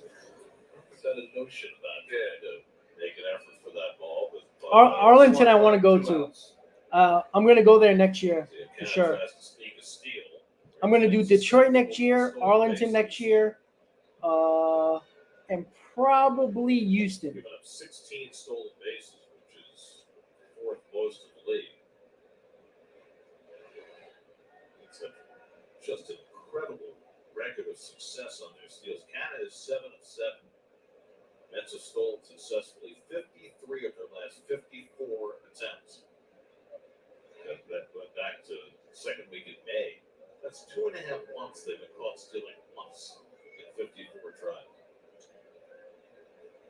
So overall, 7 I know, I saw. And it's not like there's a tremendous amount of Joe, I like the 99 Mets. They're missing their best base stealer right now. Mets are 18 for 18 stolen bases in July. Canada started, stopped, and Oh, he throwing it away. All right. Good job by Canada and messing with the.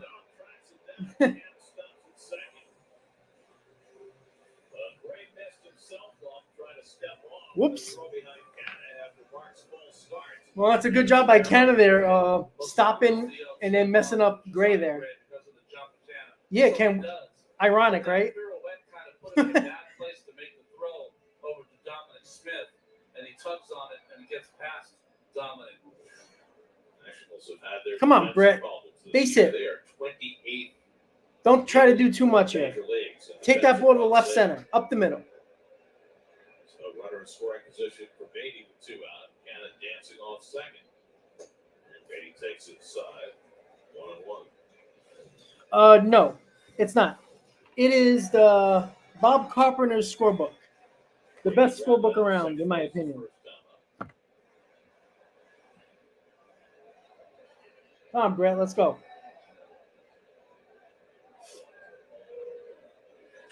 There you go. Wow, that ball did not even travel. Holy Christ. Wow, I thought he hit it harder than that, man. I don't know. The ball's not traveling at Citi Field at all today. At all. I thought he hit that deeper in the gap.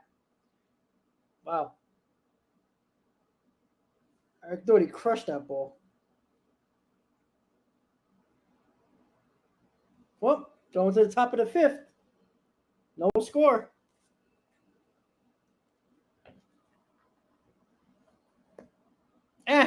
Beatty doesn't suck.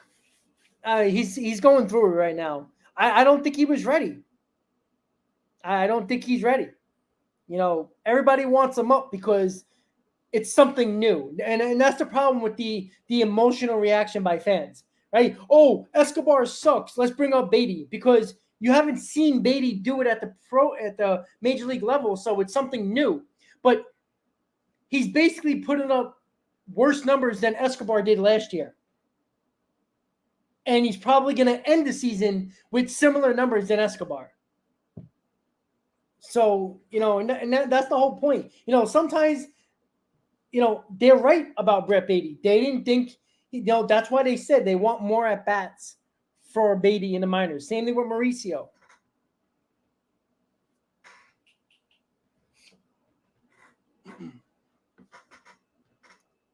So I think my cat Shay is going to make an appearance, but he's on my bed right now, relaxing. Yep, he's just chilling.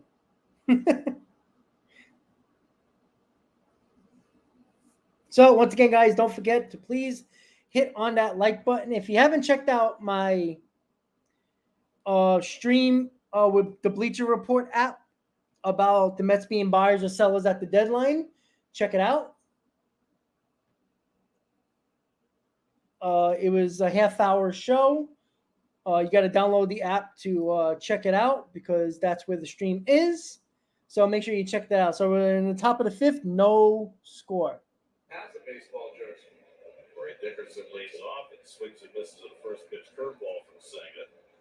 Dickerson has the lone Washington hit. He hit one right over the first base bag. Would have had a double, but the ball hit the sidewall and carried down to Stewart in right field. So Dickerson had. I'll be right back, guys. Dickerson's been a good hitter for a long time.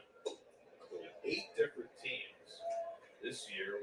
First time the Mets have seen him. He was out with a calf injury when Mets and Nats played early in the season. He'd be a team that would be attractive to a team that needed a bat off the bench or it needed a platoon situation, maybe. 34 years old now. Played with the Cardinals last year.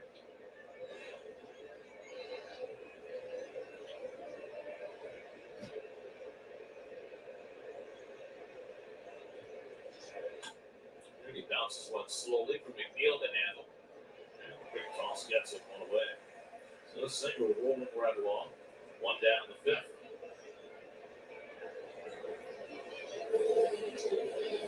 Seems like the most ground balls that Senga's got in a while. Struck out 4, walked only 1. I think that's the biggest difference in Senga now from early in the season. It's not walking people the same. I mean, this is a Nationals team that really will not walk, and yet Senga walked 4 and 5 innings against him when he faced him in April. But he's figured something out. I don't know if it's the baseball that he's gotten adjusted to, or the mound, or the hitters. Another ground ball from McNeil, sidling over to his right, and throws out Garcia and 2 out. I think with this one, Gary, I think the. Sorry about that, guys. Had to feed Shay. So what would you feel coming from a different league in a different country over here to the major league game? What would be the most important thing? Confidence that your ability, your stuff, is good enough to get big league hitters out. That's where I see him right now. Under control, confident. He's on his call to sacrifice his first time. And he takes a slider for a strike. I mean, early in the season, routinely, early in games, he would bounce 10 of his first 15 forkballs. He's not doing that anymore. Yeah, there was certainly some overthrowing on his part early, which only made 100% sense, right? It's only human nature. Hard work with Jeremy Hefner, hard work by himself has put him in a nice spot right now. Spent all the spring training with a baseball in his hands, Right? like 24 hours a day, with a baseball in his hand, just to get used to the feel of the larger, slicker ball. And ball whacks one down the right field line, back toward the corner. On the run is Stewart, and Foul ball. Foul. The ball is just not traveling. That's another one that got crushed to right field. He's not hit much this year, but he has against the Mets. The 343 lifetime hitter against the Mets. A home run against them earlier this year. One of the 6 he's hit this year. Some other guys' numbers have fallen off this year. He had a good year last year between Cleveland and Washington. His rookie year, 748 OPS. This year, 615. Keith has said this a number of times this year. The fluctuations year to year of players puzzle him. And I don't know if it's because teams are better able to go to school on opposing hitters than back when you guys played, but it seems as though the level of consistency, other than the biggest stars in the game, isn't as prevalent. Kodai Senga, 71 pitches, 2 outs in the 5th. Pitch count pretty all right. If you're a good player, Gary, you get off to a hot start, right? Oh, did he got it? Adjust to you. No. So what do you have to do? You make the adjustment. But they readjust to you off of that. And it's the ongoing cat and mouse game that you have to play. Yeah, I think the adjustments were always made. I just think they happen faster. Happen faster. With all the information that's available. And unless you have unbridled athleticism, that's the game you have to play. 2-2 to call. And Oh, where is that? Calling out all day. Come on. 3-2. You Jesus. know, when I played, I would get from the pitcher coach, it seems like he's not hitting the breaking ball very good right now. Well, that's a little different than documentation that proves it. Ball with the 10-inch vertical and the 5-inch horizontal. Jesus Christ. Ball draws a 2-out walk. Calling that pitch all game, and now he's not calling it for Senga. Ridiculous. Yeah, it's not happy with it. Jimenez's strike zone, especially after Stewart beefed getting called out on strikes in the last inning. The player on the home team is displeased. The fans are displeased right with him. Here's C.J. Abrams, his line to center and drawn a walk, 0 for 1. And a soft toss by Senga. Call's got 9 steals, caught 4 times. Mets are not a huge running team. 67 steals, that's 10th in the National League. On a scoreless game, 5th inning, 2 out. Good Weldy running. And he's going.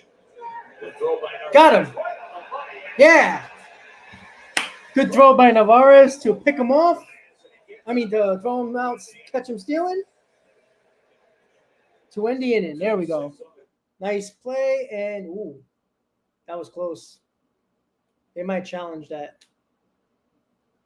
Oh, nope, they're not challenging. All right, there we go. I do remember Kaz Matsui. I also remember his first game ever. He hits a home run, and then he sucked the rest of the time. There we go. So, caught stealing 2-6. All right, so there we go. Come on, Mets, get some damn runs. Jesus. All right, so the Mets have 9-1-2.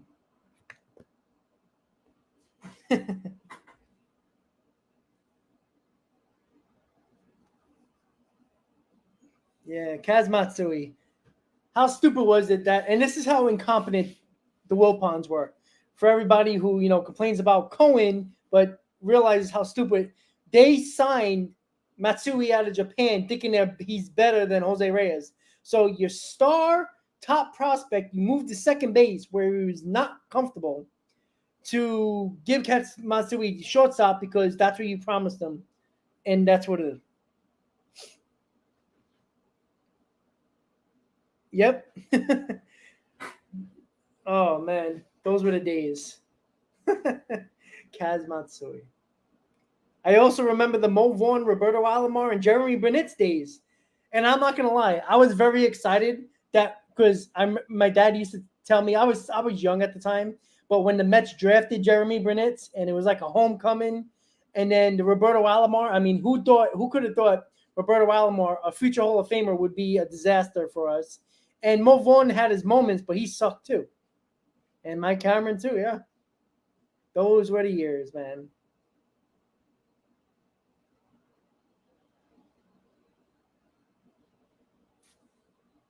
All right, so Omar Navarro is up 9-1-2 for the Mets in bottom of the 5th.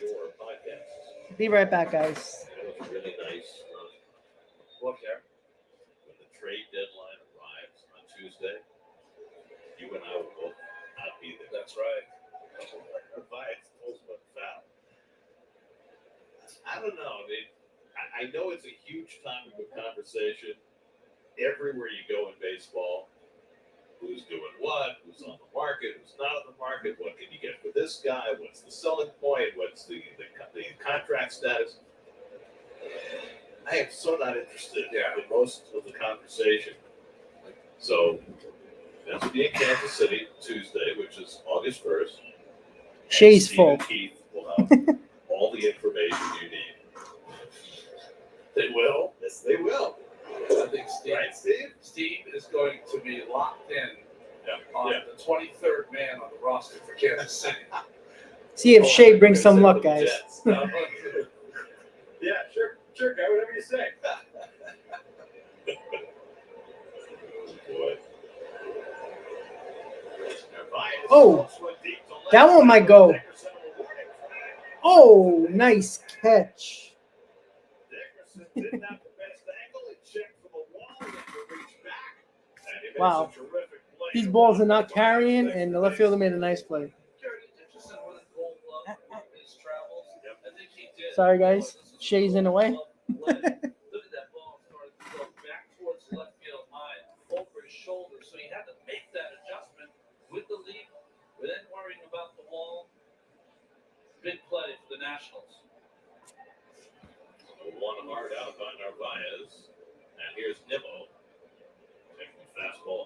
Josiah Gray. Mets have now got 10 straight innings without scoring going back to last night. Nimmo tonight has taken a call third strike, and then get a fly ball to the left field corner that Dickerson caught with the bases loaded to end the second. Oh, That's where Dickerson's sweat wound up on the wall. If you're not sweating tonight, you're not trying.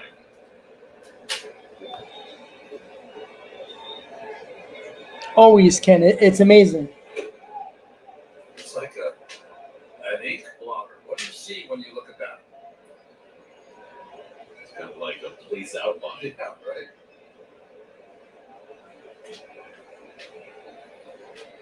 Like, who's not sweating that much? Josiah Mark, Gray. we get it. We get it. Please go away. My God. Can you please just talk about the game and not about Eddie Kranepool and the leadership? Jesus. 1-2 to Nimmo.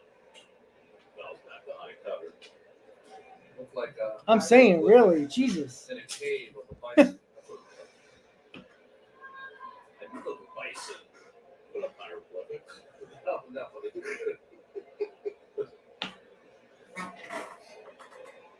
The very talented bison.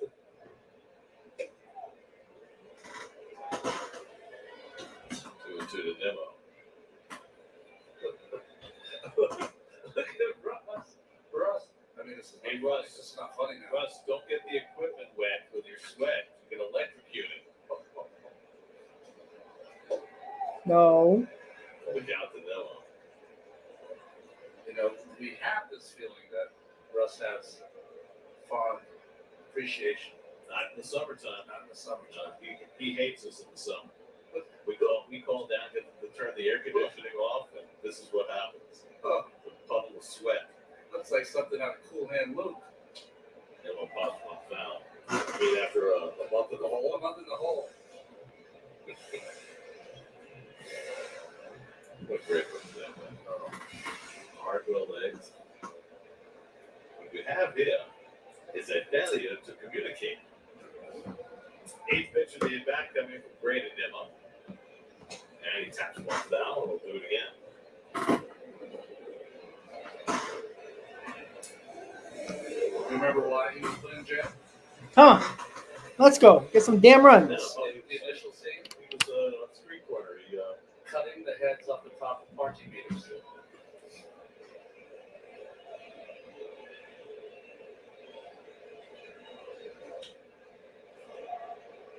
Nimmo making Gray work a little bit. 9 pitches deep and still going.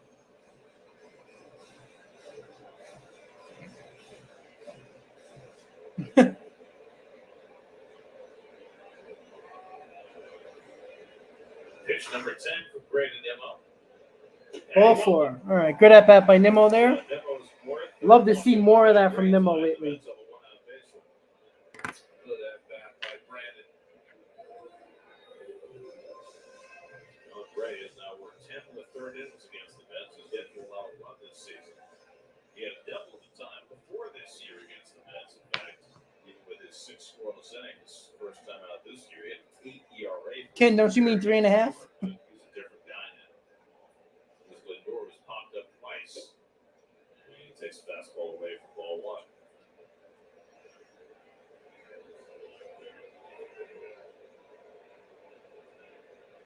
It's been hard to come by in this game. The Mets have 2 hits, both by Canada. The Nats have only 1. And Lindor swings through that cutter, and it's 1-1. Boy, for a guy who did not throw a cutter before this year, he sure loves that pitch.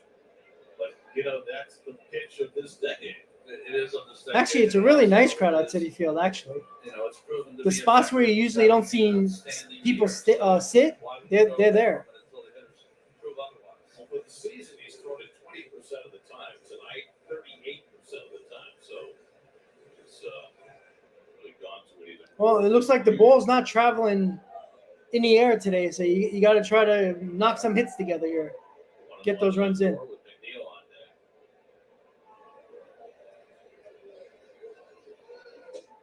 And that cutter runs inside. It's 2-1.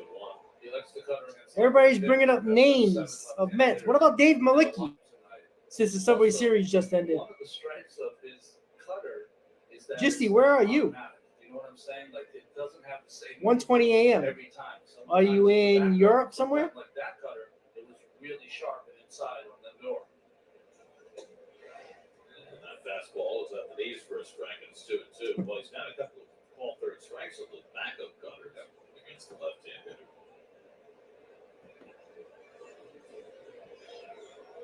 88 pitches now for Gray. 87 in his last start against the Giants. They won out in the fifth. A lot of pitches. And Lindor yanks one foul on another cutter. Correct, Time of the Brittany. year when a lot of players spend a lot of times with a nutritionist trying to make sure that they keep their weight. I remember playing with players all the time that would start the season at 215 and be 185 at the beginning of September. Well, some guys can afford to All right, lose better Francisco, than let's go. others. I remember Buddy Harrelson. He started the year at 175. He finished at 145. Yeah.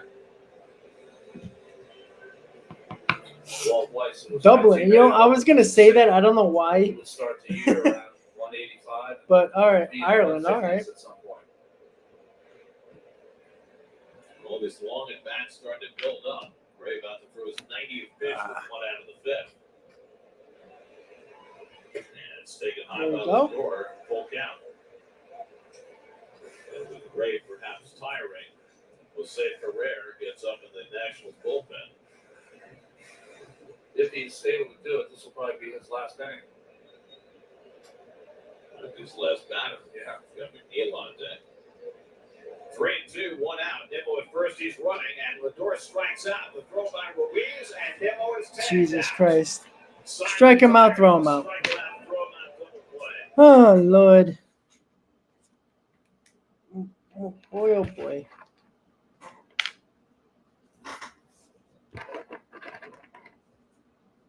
Ah.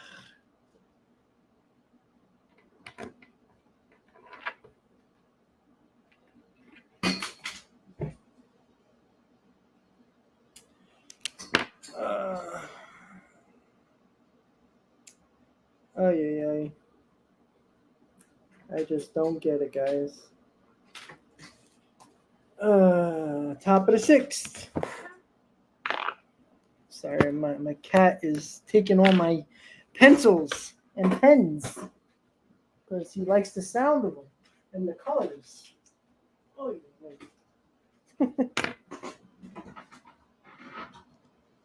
well, Joe, he sucks. Ken, that would be nice. Imagine if they scored runs, how good they would be. I mean, they've been pitching extremely well. Like over the last, Jesus, Lord, my cat's jumping everywhere. You just dropped the remote, buddy. You just dropped the remote. Sorry. He's here. There he is. He's going nuts right now. Playing with the pens that I have, doing the scorecard, knocking down the remote that I need.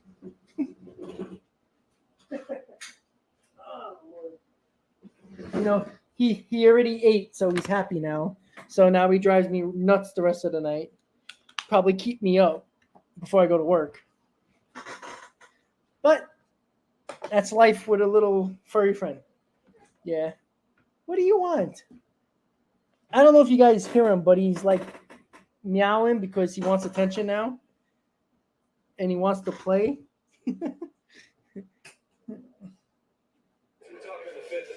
Yeah, he got the white paws. He got like a black line on the right part of his paw. It's kind of cute. Well, he's a good cat. He's quiet. When he wants attention, that's when he likes to cry. Yeah, they're not very good at City Field. Early this season, when he was bouncing those pitches and they were not competitive early in a count, hitters just laying off entirely. And if you look at these numbers right here in the month of July, No pet month, bunny. the first three pitches of a plate appearance, that goes for is thrown for a strike over 50% of the time. All right, Seng is kind of a little wild now. 3-0 on Abrams. Third time around the batting order. Falls behind C.J. Abrams, 3-0.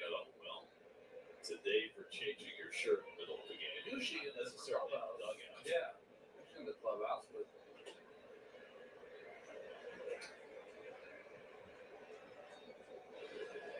Sometimes there's no time to spare. Gabriel Ruiz. Get all the catching equipment back on. No time to go down the tunnel and change your shirt. yeah, he's the fifth place hitter, all of that stuff. Everything's in a rush this year, so gotta save your steps. On a night like tonight, I would change my undershirt every inning. Easily.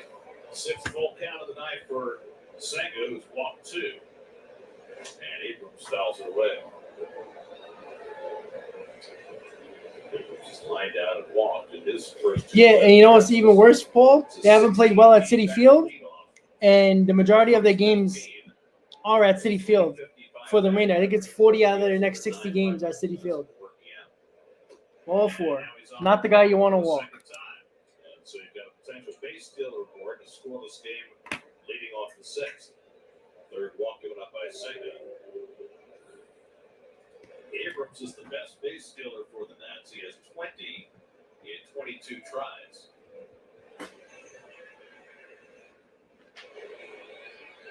Narvaez threw out Alex Cole to end the 5th inning. Abrams does not have a huge lead. And Lane Thomas takes a fastball for a strike, 0-1. Thomas popped up and struck out over 2. He was picked up at the trade deadline in 21 from the Cardinals for John Lester. Trying to think about all the outfield talent the Cardinals have traded away. Well, they have a lot of outfield talent as well, but they traded away Lane Thomas, Randy Arozarena, who's having a big year in Tampa Bay, and Adolis Garcia, who's having a huge year in Texas.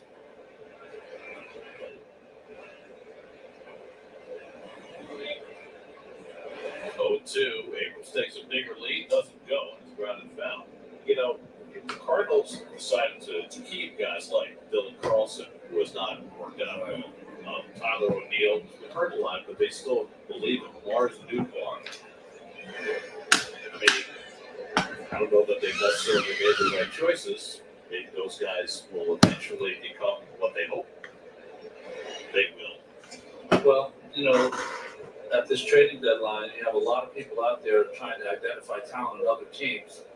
Better take care of your own house first and know the talent. in your Well, own cats don't organization. listen, so Who can play and who can't. they do what the hell they want. At least dogs, you call them, they'll come. You can do. Sometimes you can get too close. All right, come on, Kodai, let's go. Had a second throw over, and now Abrams able to get back safely. Will have himself a little more of a free pass. A third throw over has to result in an out, otherwise it's a ball. 0-2 to Thomas. Candelario on deck. Abrams does not run, and Thomas takes that pitch a little high, and it's 1-2.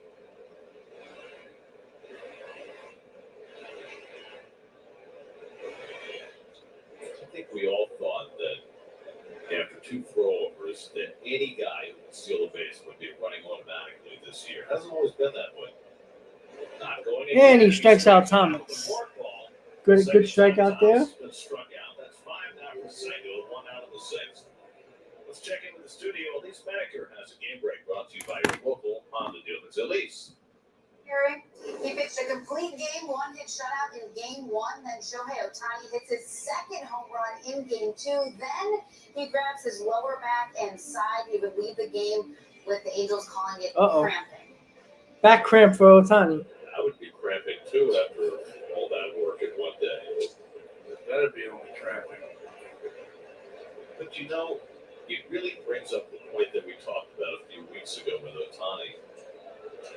If you're going to sign him, it has to be with the notion that at some point he's not going to be able to do both things at this high a level anymore. At some point, he's going to have to be one or the other, at least most of the time, and not be Superman on both sides. But he's at a perfect point in his career because after the season's done, he's going to be paid as 2 players, not 1. Such a hard call for whoever signs him. Huge lead for Abrams, but again, not going. He took another couple of steps out in his lead, but for whatever reason, he has not chosen to run at all in Thomas's at bat or so far in Candelario. I did, Joe. He's not getting a read or trying to keep that hole open.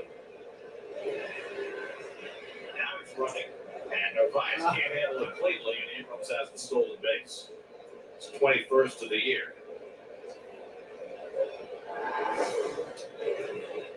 Well, it's a good pitch to throw on, and I think Narvaez came off that pitch a little quick, trying to get a quick release. Never got it. Seen that a lot. Catchers trying to be too quick in this new stolen base environment and not being able to get any throw away. 2-1 to Candelario, and he gulps one in the air toward the right field corner. That goes Stewart. Ooh, foul. Woo. And did not miss being a That ball finally carried. Just missed foul. Woo-hoo. That was the hanging pitch. That was the one bad pitch of Senga today. Out to right field. Oh, And just for about 5 feet. 10 feet foul. Maybe less than that. Back down in golfing position as he tried to urge that ball on. 2-2 now to Candelario.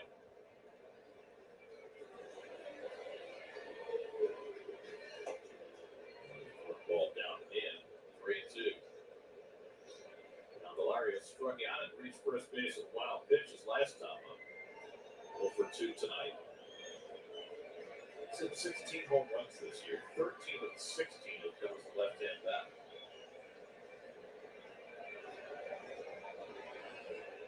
Come on, Corday, let's go. Scoreless game, 6th inning. 3-2 count. And check swing foul. And So catcher's interference. Catcher's interference. called against That's happened a couple times this year with Narvaez. Candelario reached first base. And knocked his glove off. Bring Jeremy Hefner and the interpreter out to talk to Senga. Wow. Again, though, I'm not a fan of the catcher's interference. No catcher wants to put his hand in an improper situation where he's getting hit by the bat. The reason that happened is because Candelario could not make up his mind and swung at the pitch trying to foul it off extremely late. So he is initiating kind of the contact. Yeah, I have a problem with the whole thing. Yeah. I have a problem Joe, with were you listening to WFAN? Because somebody brought that up. Problem with the batters. I have to think about it. With no penalty. Like tonight, in the Cardinals game against the Cubs, he and Happ hit Wilson Contreras with his follow through, and he had to be taken out Well, of the game. 93 pitches for Senga in the 6th. 1 out, 1st and 2nd. So deep in the box. Deep in the box, almost out of the box, late swing that knocks the glove of Narvaez. Why couldn't we replay that? So it's an error chart to Narvaez. No turn it back for Candelario. 2 on and 1 out for Joey Meneses, who has been money with runners in scoring position this It's a year. dangerous spot here. Double play would be nice. Meneses' numbers overall might be down, but with runners in scoring position this year, he's hitting .406. That's 3rd best in the National League. That's why he's got 53 runs batted in. 95th pitch of the night coming from Senga.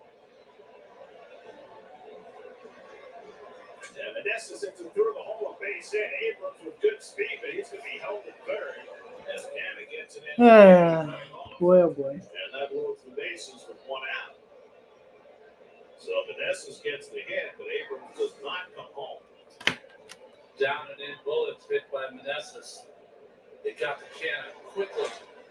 And you could see not a great secondary lead by C.J. Abrams. And he was watching the play in front of him. Didn't really look at his third base coach, but he wasn't going to score on that anyway. David Peterson warming up. They got that job with the Mets, held it all the way. David Peterson out of the bullpen. Here's Kimber Ruiz, bases loaded, 1 out. Ruiz is grounded out and fly out. And a first pitch breaking ball into right field. Stewart lines it up, taking it third is Abrams. Stewart's thrown the plate. He's not in time, taking it second to Nessus, and he's safe. Comes off the bag. Well, they got the sack fly. And Nessus is able to stay on the bag. So the sac fly by Gabriel Ruiz and scores Abrams with the game's first run, and it's 1-0 Washington. Well, this is always the most difficult decision for an outfielder. Are you in a position to throw one of the speediest runners on the Washington team? DJ Stewart thought he was. We saw like yesterday's game, Pete retreating for that cutoff. Oh, he's out. Towards the catcher. They got to check that. He's out. Time to allow Meneses to take second. You got to come up maybe and greet that ball a little bit, cut that time off so he can make the play at second. So Ruiz drops in his 39th run to break the ice in this game. 2 in scoring position now for Dom Smith with 2 out. Oh, that hit him in the ankle. And that'll reload the bases.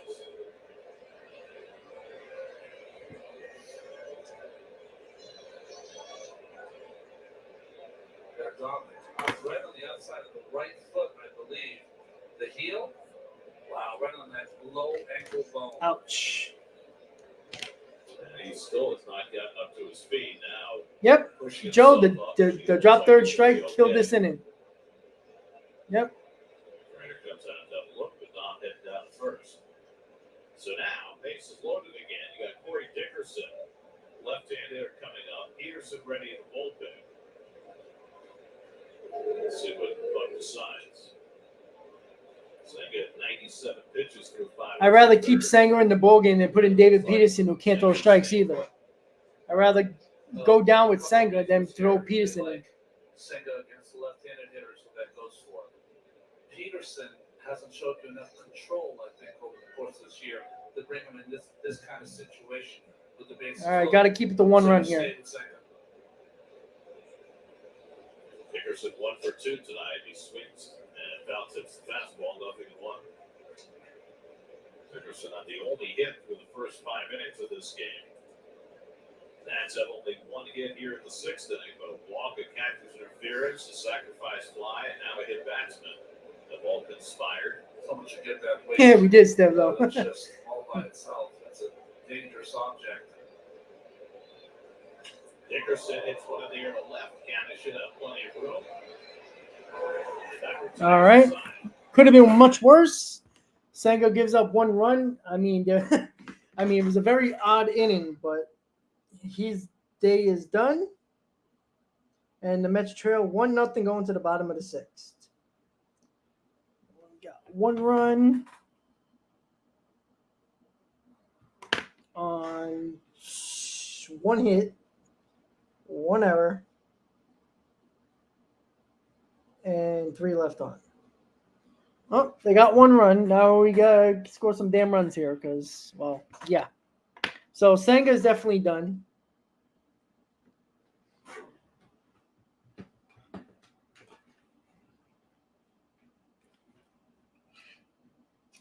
I think I destroyed my sharpener. But what are you going to do, right? Oh well. What are you going to do? Yeah, exactly. You got to score. I mean, come on. You can't score runs against the Nationals. But losing 1-0, bottom of the 6th. Mets will have up 3, 4, 5. McNeil, Alonso, Vogelback. Spam? We'll see. Nothing's impossible with this damn team. So what are you going to do? So once again, guys, don't forget to please hit on that like button. And if you haven't checked out my show on the Bleacher Report app, it was all about the Mets being buyers or sellers at the deadline. I gave a couple of trade proposals. If the Mets, 3 proposals for each. If they're buyers, 3 if they're sellers. So check that out. You got to download the Bleacher Report app and check out that live stream. All you got to do is in that app is type in Mets and scroll down and you'll find the video of the stream that I did for Bleacher Report. Oh, boy.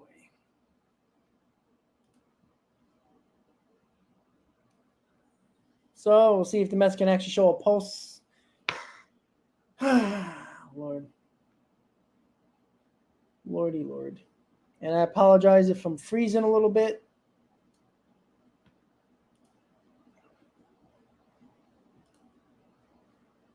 So see if the Mets can get some runs in here. Gray is throwing them out. Back out there. Senga's thrown 99 through 6. Looks like he's done for the night after giving up the game's first run. Neal takes a slider low at 8-1. Jeff was hit by a pitch in the first inning, fly to the warning track in right field in the third.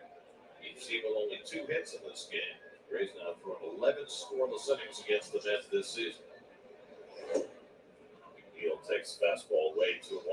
McNeil, Alonso, and Vogelbach 3, 4, and 5 in the order as the Mets try and get something started. Strike him out, threw him out, double play, took the Mets out of the threat in the 5th. McNeil taps one foul. That caught stealing for Demo was the second caught stealing for the Mets since May 10th. They had 53 of their last 54. At one point, they stole 35 in a row without being caught. Second time Demo's been caught this year. Senga gave up 2 hits today.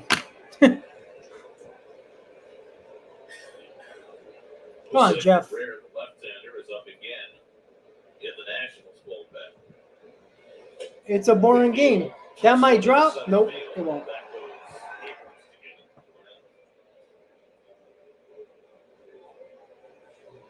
I'll go up and use the beer walk and walk them out with a big clunk. Yeah. Here's Alonso. Oh, there's a situation here where you just got to pray for a home run here. So quick. See if somebody got enough power to hit one out on the ballpark. Left field fence that was caught his last time up. Mets showing a little bit of warning track power, but not Curveball enough. that he got on, and it looked like he got it all, but the ball has not been flying out to left field tonight. There have been a number that have been hit well, but they've not gone anywhere. Normally on humid nights, the ball will get a little boost, but there's no wind at all tonight. And that curveball caught the outside corner. And it's Josiah Gray is just throwing all off speed and breaking balls. That's a breaking Not a lot of Really fast great. balls. It's not happening the entire first 5 innings of this game, and finally getting a feel for it. Oh, and that hits Alonso. By an errant curveball. Yeah, that was a curveball that got away. Gray's hit tonight. That is number 71 for the Mets. 13 for Alonso, which puts him one behind McNeil. It's a classic young pitcher's mistake. He threw a perfect breaking ball the pitch before, and then Ken, you're probably right. He tried to throw an even better one. Like, Nimmo's way too fast not to steal base. Incorrectly. Well, those two best friends get a little reunion at first base. Oh, yeah. All right, come on, Bogey, let's go. They could not have been tighter coming up together, playing the same position through the Mets farm system. Handled it so well. Incredibly well. Tying run at first with 1 out. Here's Vogelbach, who's walked and popped up. And Daniel takes his fastball, strike, 0-1. Rays walked 3, struck out 4, hit 2 batters, giving up just 2 hits, both singles to Mark Cannon. Vogelbach homered in each of the last 2 series for New York.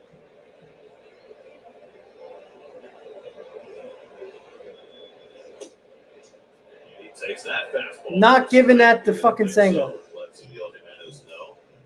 0-2. Joe, of course they're going to offer the most money. It's just a matter of will he want to come to New York?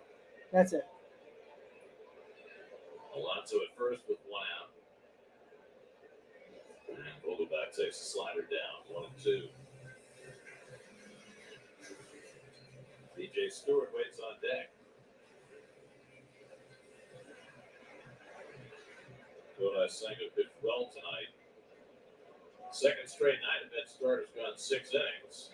A rare loss for the Mets last night with Quintana going 6, trying to avoid that same fate tonight. 1-2 count. Oh! Flies to the center, but Damn it. there. Right there. Outplayed That perfectly, sucks. 2 out. Stood well of the night for the Mets. It's some out balls, just like last night for the Mets so far. And the 2 strikeouts from Stewart. He thought that one was down. Not happy with the home plate umpire in this one. It doesn't catch the outside corner. I'm with DJ. That ball's outside. It's not a strike, he said. Pitching decisions presented by Sage, the official finance software. I tell you, the game they won against the Yankees, besides Alonso's balls that he hit out of the park, Alonso first with 2 out. everything was slow. It wasn't even hit hard. and they won 9-3. Yesterday, they hit the ball as hard as they could possibly hit them, and they did nothing with it. Same thing like tonight. They hit the ball hard right at people.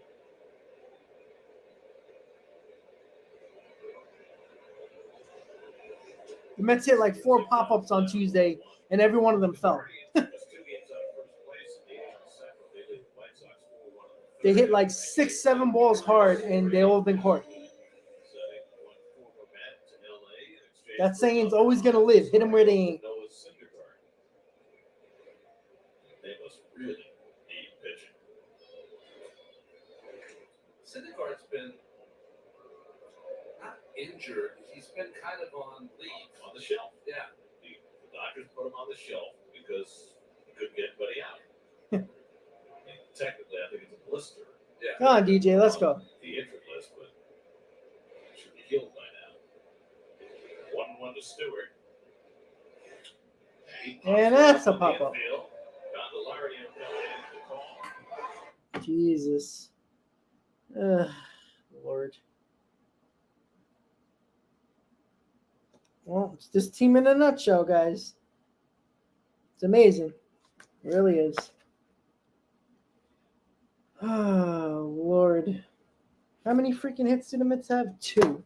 Both by Canna. How many walks? Let's see. 1, 2, 3. 3 walks. Wow. Can't make it up, guys. 4 strikeouts. Wow. Well, I tell you guys, it's mind-boggling to me. It really is. This offense shouldn't be as bad as it is. It shouldn't be. You know, I mean, I don't get it. No, easy. You can't. And that's the problem. It's like, you know, they'll have a game on Tuesday like they did, score 9 runs. They scored 1 yesterday. They scored none today.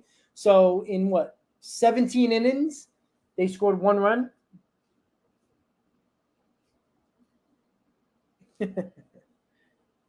It's, I mean, you got a decent outing yesterday from really, you know, what you can expect from Quintana. 6 innings, 3 runs. 2 of them weren't his fault. And Senga went 6 today. I mean, they're not putting good at-bats together. I mean, there was a couple of balls that McNeil and Alonso hit that I thought were gone. But, you know, oh well, too bad that didn't happen. But I mean, they're not. I mean, Josiah Gray, he's not great. He's bordering on good, but had a really good outing today. The Mets could have hit his breaking balls, even though he didn't get a lot of them over the plate. They were swinging at him. 6 innings, 2 hits, 3 walks, 4 strikeouts. I mean, Peterson is in the ballgame now. And well, his last time out against the Red Sox on Sunday night, gets his first curveball over for a strike to Luis Garcia. Garcia had struck out and grounded out in this game 0 for 2. Peterson goes with the slider low and away, 1-1. Well, we'll see. Season for David Peterson.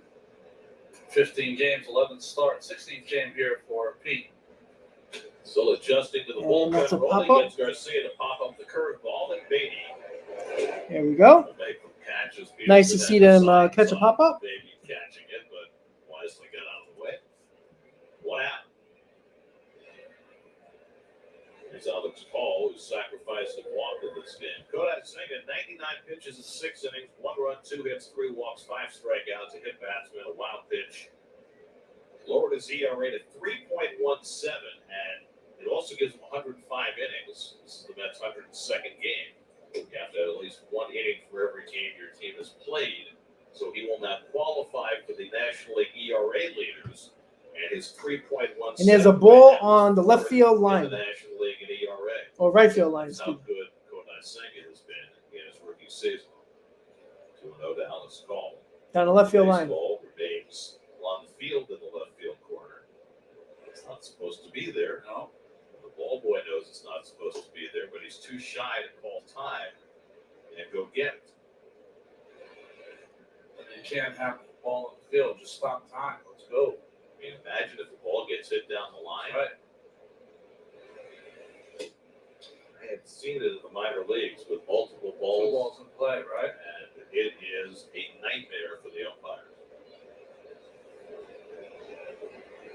Peterson behind on call 3-1. C.J. Abrams on deck. And there's a strike. 3-2.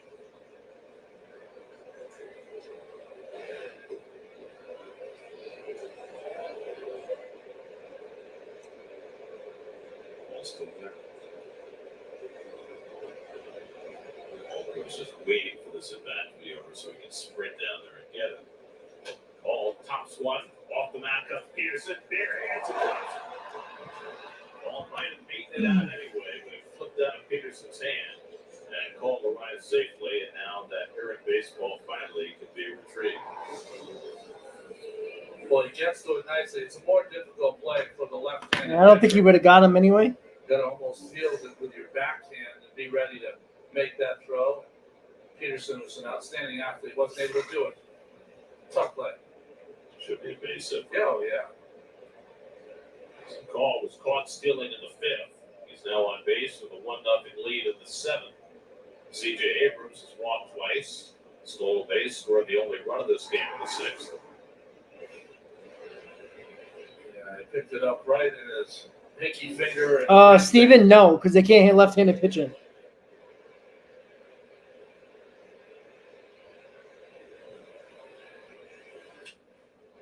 Abrams fouls off. Fastball, 0-1. Abrams is still just 22 years old. The 8th overall pick in the draft by San Diego, coming out of high school in Georgia in 2019.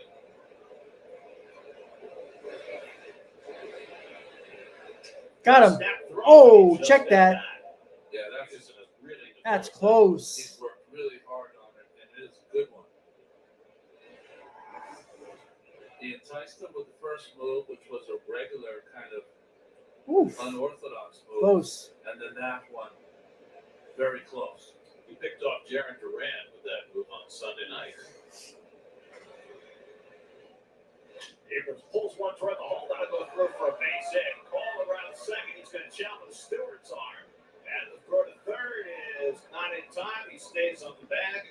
Abrams is on base for the third time tonight. And the Nats have runners at the corners with 1 out. That was quite a aggressive play by Alex called wide because he had to wait for the ball to clear, and then he just Would be nice if an outfield actually had an actual arm. DJ Stewart, he had the speed to get in there safe. That's aggressive baseball by the Nationals. An Alex call. With Washington already up 1-0, first and third and 1 out for Lane Thomas. And he hits Double play. on the door, and the snap and the throw. All right. I'll take that. 6-6-3 double play to end the inning.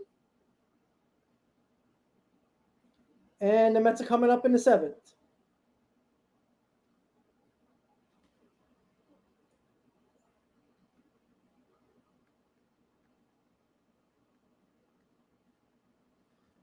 Oh, boy. All right, so the Mets will have 7-8-9. Canna, Beatty, Navarez.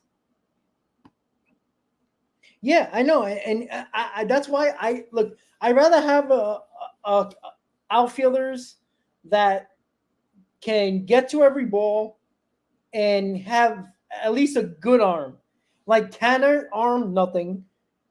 Stewart, no arm. Nimmo has no arm. You know, at least Nimmo can get to every ball, but he doesn't have an arm. I mean, I truly believe, like, I'm gonna look for it, and next time I get on the stream, I'm gonna let you guys know. The Mets probably have the least amount of a outfield assist throwing guys out at bases. They have to. Hey, we're talking about Barbie. What about Oppenheimer? That was a great movie.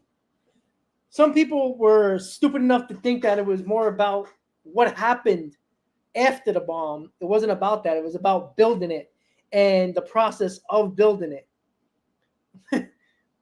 And, everybody thought it was all about, oh, they built it because of Japan. No, no, no, no, no.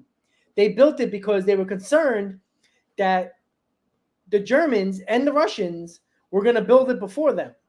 And Germany was basically dead and buried at the time after Hitler killed himself, but there were still people, scientists, trying to build it. And Germany was hanging on by a thread, but they fell apart. And we all know why the atomic bombs were built. But why they used it on Japan was because they knew that Japan was never going to wave the white flag because they weren't that type of country at the time. And to have them finally give up, you had to destroy cities, unfortunately. But that's baseball as we know. That's war as we known it back then.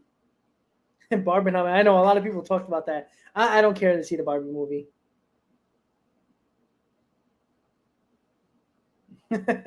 Yeah, it's alright. So Jordan Weems is in the game for the Nationals. Alrighty. Pitcher in 2016, and here we are. He's had stints in the big leagues with Oakland and Arizona. The Nats picked him up last year, and he's pitched well so far for Washington.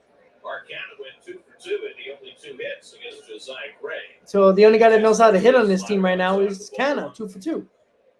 Gray was terrific for 6 scoreless innings. Second time he's done that against the Mets this year.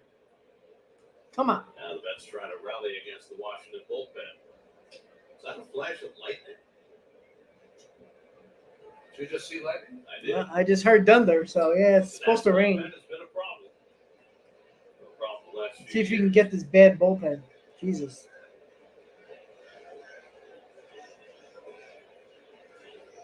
Cannon takes a fastball at 98 miles an hour for a strike.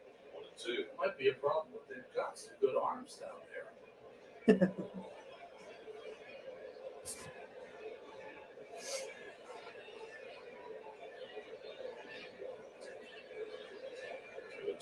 Oh, right wing. I've heard there was a lot of controversy with that Sound of Freedom movie. I probably see it because I watch all types of movies, but surprise anybody. What we saw in Boston on Friday night Could come out of nowhere. never seen rain like that for that extended a period. Slider, this is up and in. It's 3-2 to Cannon.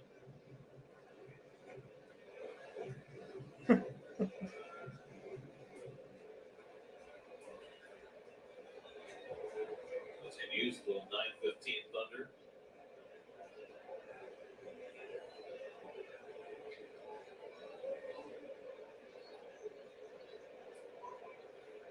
Jordan Weems 3-2 against his first hitter. And Canna pops 1 foul. We'll do it again.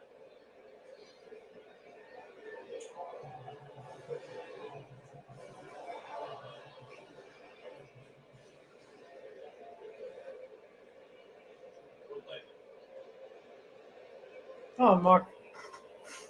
3-2 coming.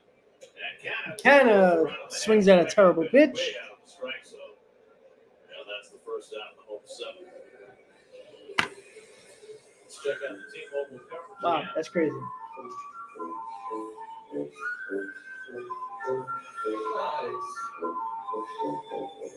Steve is such a likable guy. He's People just love to make his acquaintance. And now he's practicing some play-by-play. very nice to people. Well, it's important to have, somebody on our balance who's nice to people. We need balance. To even things out with all the misanthropes we have here. Beatty's grounded out and flied out. And he drives this one into right center field. That's going to be down for a base hit. There we go. Can't cut it off. Beatty digging for second. He's going to take the turn. All right. He's gonna stop right there. There you go, Brett. Good job. That's what I want to see from Beatty, driving the ball there. For a double, the Mets' third hit of the night. And the tying runners in scoring position with 1 out. I wonder if Alvarez is going to pinch it for Navarez. Nice swing by Beatty. Bullet to right center field. All over it. Come on. Well, the Nats outfielders have been Well. in the right position Finally got the scoring position. That's what Beatty's got to do. I want to see him drive the ball. All right, so I think Navarez is going to stay in. All right. Come on, Omar, let's go. Base it.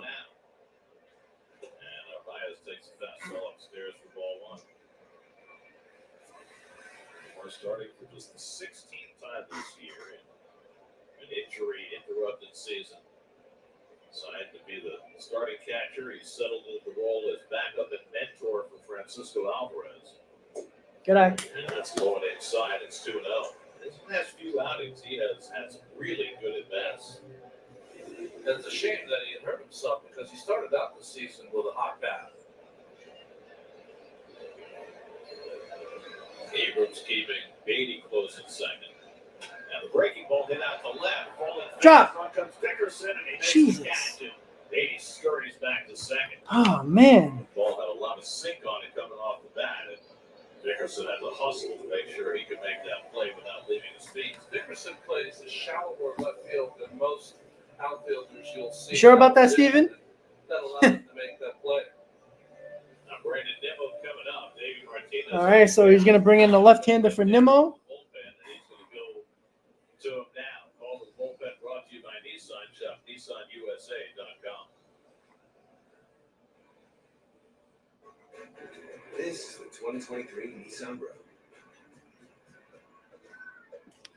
Oh, boy. With a surprisingly fuel-efficient VC turbo engine. You can go from 0 to fun in no time. The League Basic RBI. The 2023 Nissan Rogue. Anything. All right, so bringing in the lefty for Nimmo.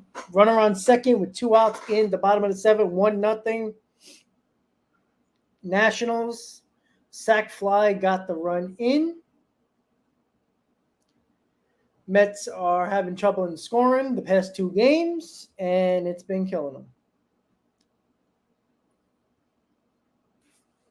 Okay. I think he's a Nationals fan, but you don't have to completely wipe out the comment section with it.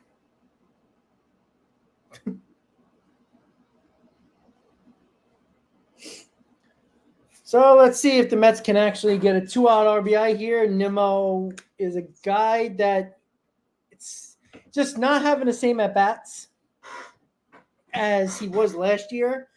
Still been a lot more productive than most of the Mets, probably if not all of them in the lineup, but striking out a lot more, not really taking a lot of pitches, swinging a lot more for the fences.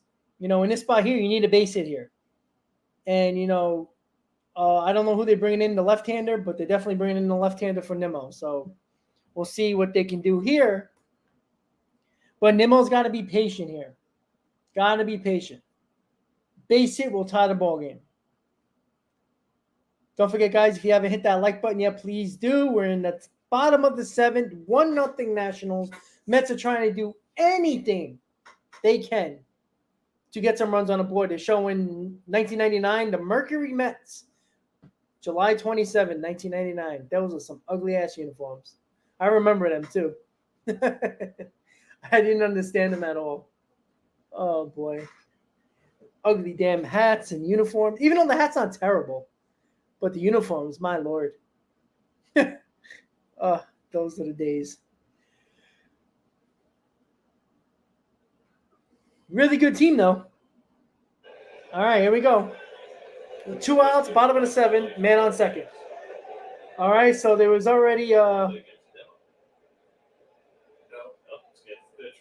pitcher time clock. Time, so it already starts 1-0.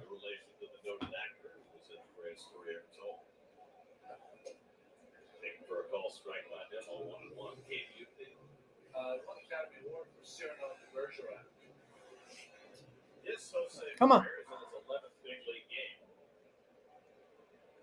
Face Demo with tying run at second and 2 out. And the fastball off the corner for a strike, and it's 1-2.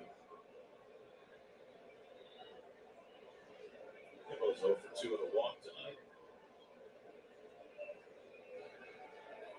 Hit it here, Brandon. Hit it here.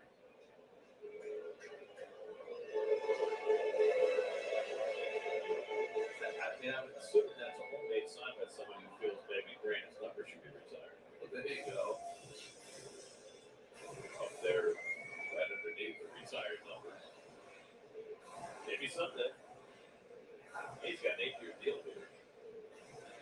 That'll put him at 14, 15 years in that uniform. So Nimmo pitch and mound, pitch and visit by the catcher. 1 and 2 with Nimmo, 2 outs, 1 on second base. 1-0 next. Certainly has handled himself against lefties all season. Facing rookie left-hander. 1-2 coming. And he lines one the other way, but right at Dickerson for the third out. Jesus Christ. Nothing can freaking drop. Amazing. Lordy Lord. Could we just hit pop-ups? Because hitting line drives seems to not work. Amazing.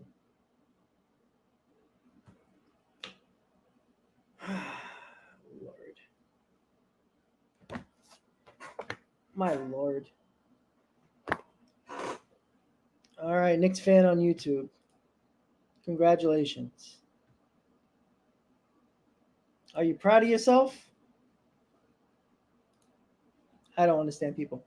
Like, people literally waste their time to troll a channel. I mean, if that gets you through your day, then you really have problems in your life.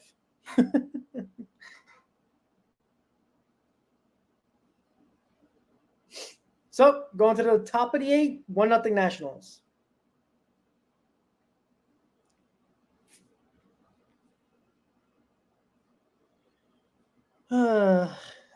So Nimmo hits one to left field pretty hard.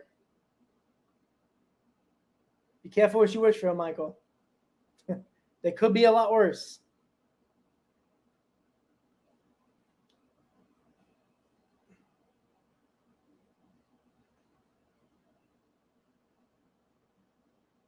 Michael, the Cardinals aren't better. The Mets ain't far from it, but the Cardinals aren't better. But you got 2 innings to try to figure it out. Will they? Who knows? Who knows, guys? Who knows?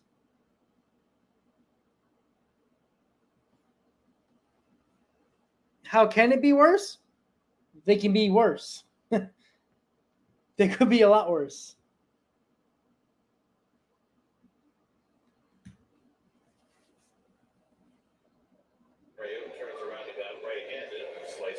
So Peterson's still in the ball game in the 8th.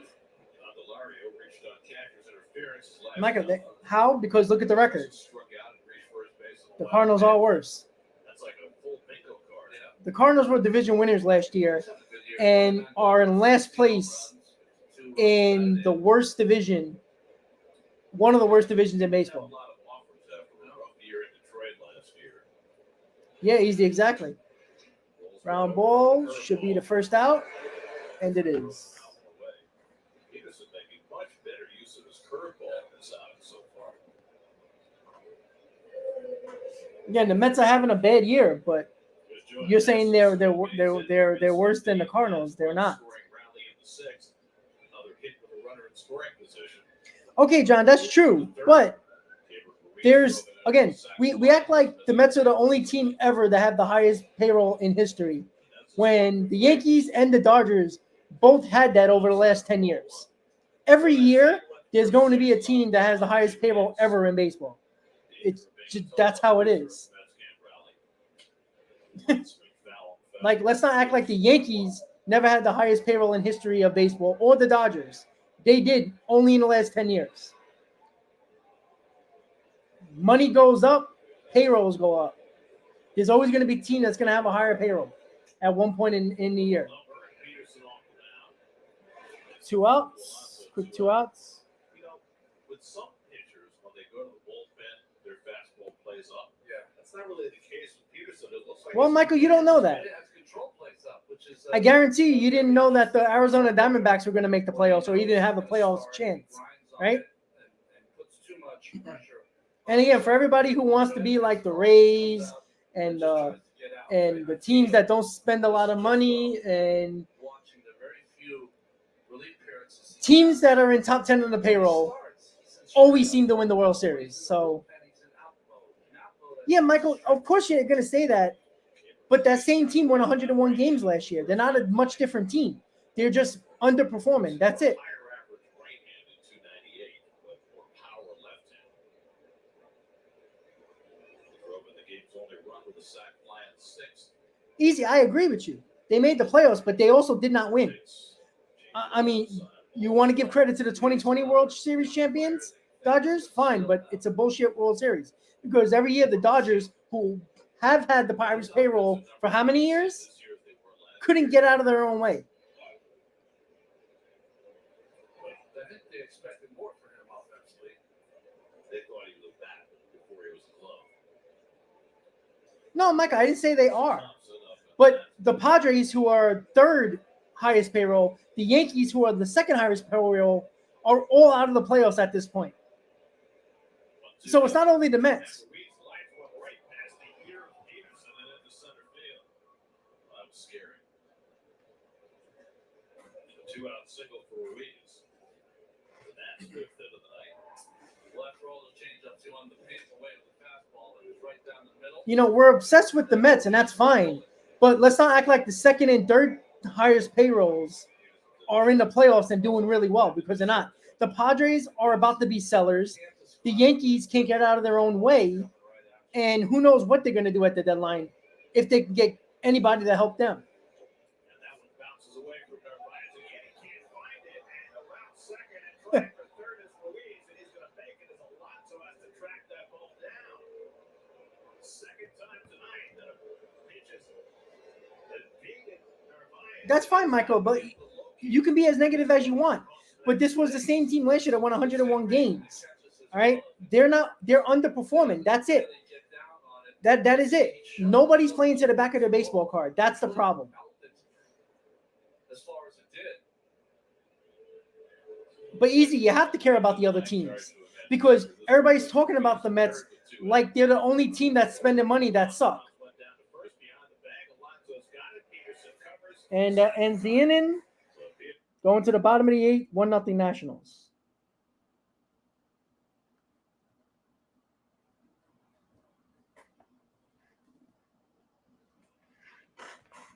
I understand how they finished last year, but also teams also did the Yankees win last year? No, right? They finished bad last year. They had one bad month and it hurt them. That's it. But you can't just disregard the 101 win team. I'm sorry. It's the second highest winning team in franchise history. I mean, you guys are just impossible to understand. Well, yeah, 101 wins, yes. I don't think they were a 101 win team. All right, but were the Phillies considered the World Series team last year with 87 wins? The Padres aren't much better. They're a half a game better. Jesus, this guy just keeps on coming back with stupid things, I swear. I mean, Kevin, you just don't have a life, do you? Yeah, I mean, they probably did overperform last year.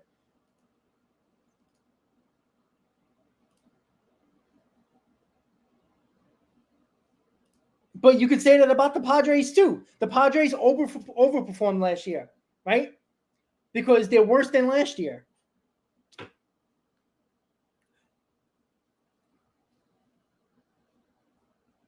Okay, Mike, but I'm talking about the Mets, but you're acting also like we're the only team in baseball with a high payroll that are not making the playoffs or that are playing bad right now. When everybody told you that the Padres are a better team than the Mets and are World Series favorites over the Mets. And they're basically the same team as the Mets record-wise. Because the problem is everybody's focused on the Mets. And then there's two teams that have high payrolls. Pay attention. Because the little stupid minds of a lot of people only talk about the Mets. Yet there's two other teams that have high payrolls that are not in the playoffs at the moment. And that are teams that people claim are better than the Mets, but they're probably not going to make the playoffs either. Stop embarrassing yourselves. I can talk about any team I want because it's my channel. You don't want to talk about other teams because you're obsessed with the Mets who are underperforming, just like the Padres and just like the Yankees. Okay, that's fine. But you don't have to listen either. right? We're talking about those teams because the Padres are right next to us, in front of us in the standings. That's why you talk about them. And that's a pop-up.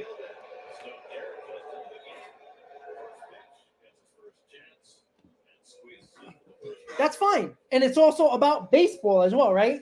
Should we talk about the Nationals? The Mets are playing them. Maybe we shouldn't talk about them, right? I want to talk about the Reds too because they're in front of the Mets.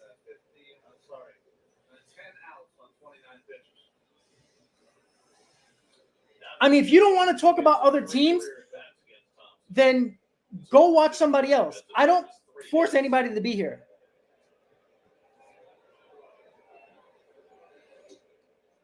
Yeah, they're underperforming because Pete Alonso has had every year of his career with averages around 240 and higher, right? He's batting what, 210? That's underperforming. Lindor's average career-wise, 240, 250, actually closer to 260. He's hitting 225, underperforming.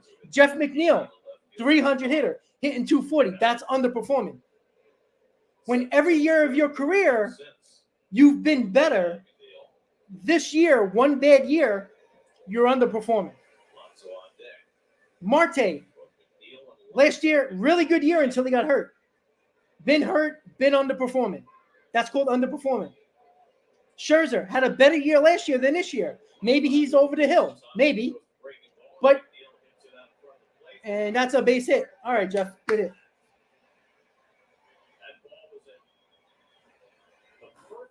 Well, you don't hit the ball hard, and you get a base hit. I see the baseball, I tell you. Pitcher had to make that play. He couldn't get there in time. Ruiz gave it his best try, but the speed of McNeil easily saved it first. Steps right on the. Oh, Michael, it's about 17-18. But Michael, I get you were very happy about the Yankee game on Tuesday, right? John, why? Because I say my opinion, and I appreciate other people's opinions, but don't tell me what to do with my channel. That's what I don't like. Make your own channel if you only want to talk about one team. But it's important to talk about other teams that are just as bad as the Mets.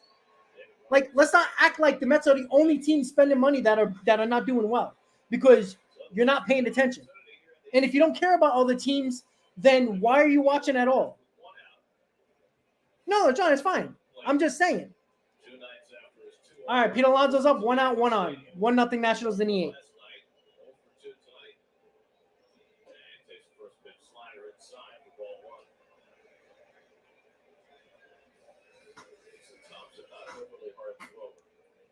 Just because you don't like my opinion doesn't mean you can just say whatever you want and act like it doesn't matter.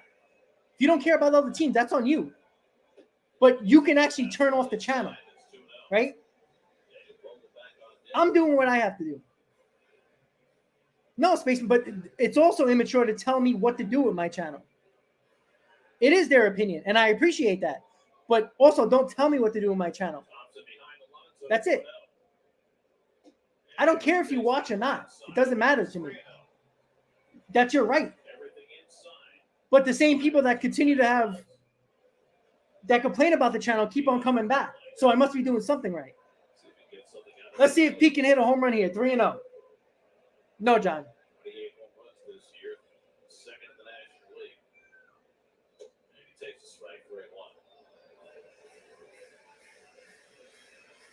Thompson's the kind of pitcher who pitches down. That should play to Pete's strength.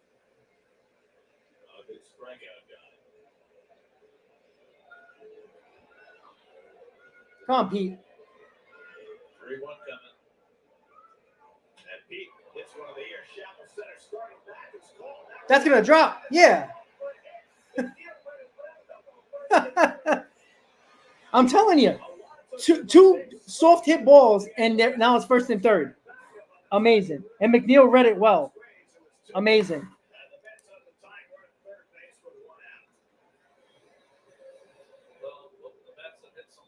Told you, hit pop-ups.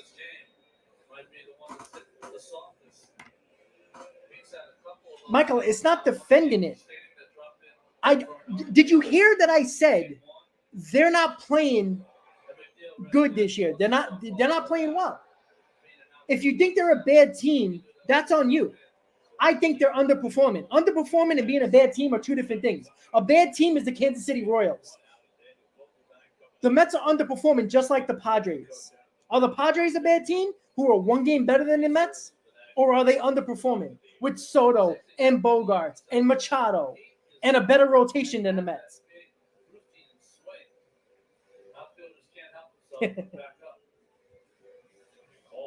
So how about this? Two soft hit balls and the Mets get first and third with 1 out with Vogelback coming up. Just don't want to get beat over your head with beat, so your initial reaction, even if you don't go back, is at least a freeze, and that costs them play.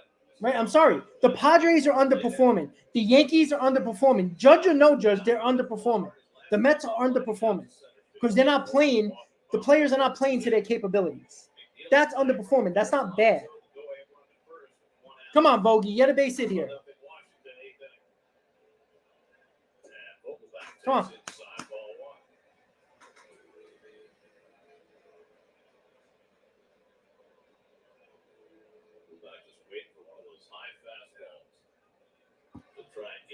A Vogie bomb would be nice, wouldn't it? That's a ball, too. Let's go. Faceman, I agree. But when you say they're a bad team, it doesn't matter. Michael, we probably won't because that's been their MO all year. DJ Stewart on deck. And Vogelback takes him on the corner for a swing, and it's 2-1. Yeah, Paul, we can absolutely.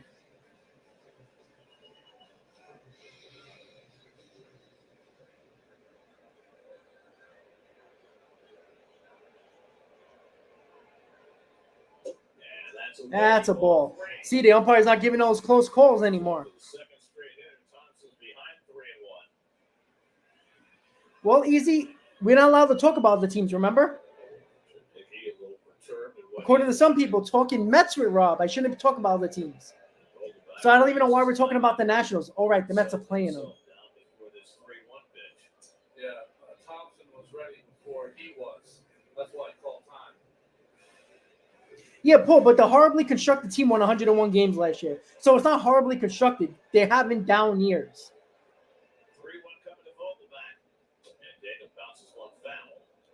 Are we playing with semantics? You said they're bad. I say they're underperforming. Now it's 3-2. It could be both. But if Alonso's batting 260, if McNeil's hitting 300, if Marte is hitting 300 instead of 250, it's a different lineup. It's a different team.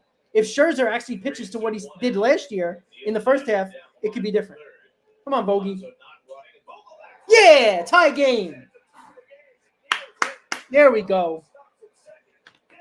Who's complaining about Vogelback, right? Let's get Vientos in the lineup, who can't hit a fly ball. There we go. Look at that.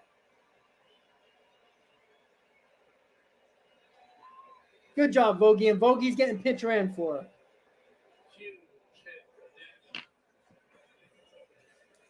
Good job.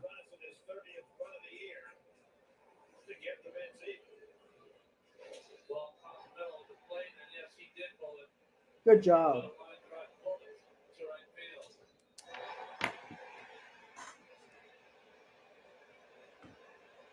Yeah, John, I don't think Vientos is a good player. I seen him a lot in the minor leagues, and he hits AAA pitching. That's it. But let's win this ball game now. Yeah, I was telling you, when Vogelback's in the lineup, the Mets win. And Mendick is running for Vogie right now.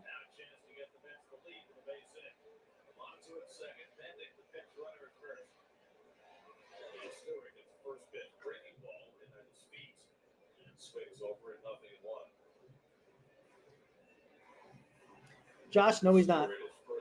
He's solid in AAA. I don't think he's a very good player. He's a glorified DH, and he's bad at that right now.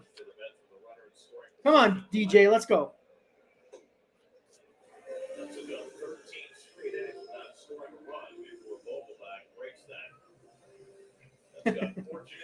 Mike, you never know. Alonso with a pop fly base hit, and Vogelback cashed it in. 1-1 to Stewart. And DJ swings Well, it I mean, up a curveball. yeah, you could have, but again, the Mets have no outfielders. I mean, you could put McNeil to outfield and, pinch hit Alvarez. You could do that. But again, I don't know if Alvarez, his finger was bothering him, because I think that's why he's not catching today. He's catch Kodai Senga the whole time. So there's a reason. Maybe it just swelled up today, the finger. So, go. Yeah, there we go. Good job. Wild pitch.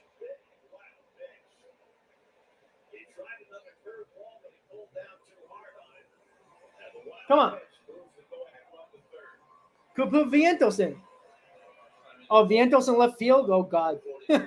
Oh, God. I don't know about that. No, but I think Mauricio can play probably left field. He's been a little bit better lately in left field as they've been playing him in the minor leagues, because he's terrible at second base. Come on, DJ, base hit. Come on. Sack fly here. And it hits him. Another hit by pitch. All right, Marcana coming up. This is amazing.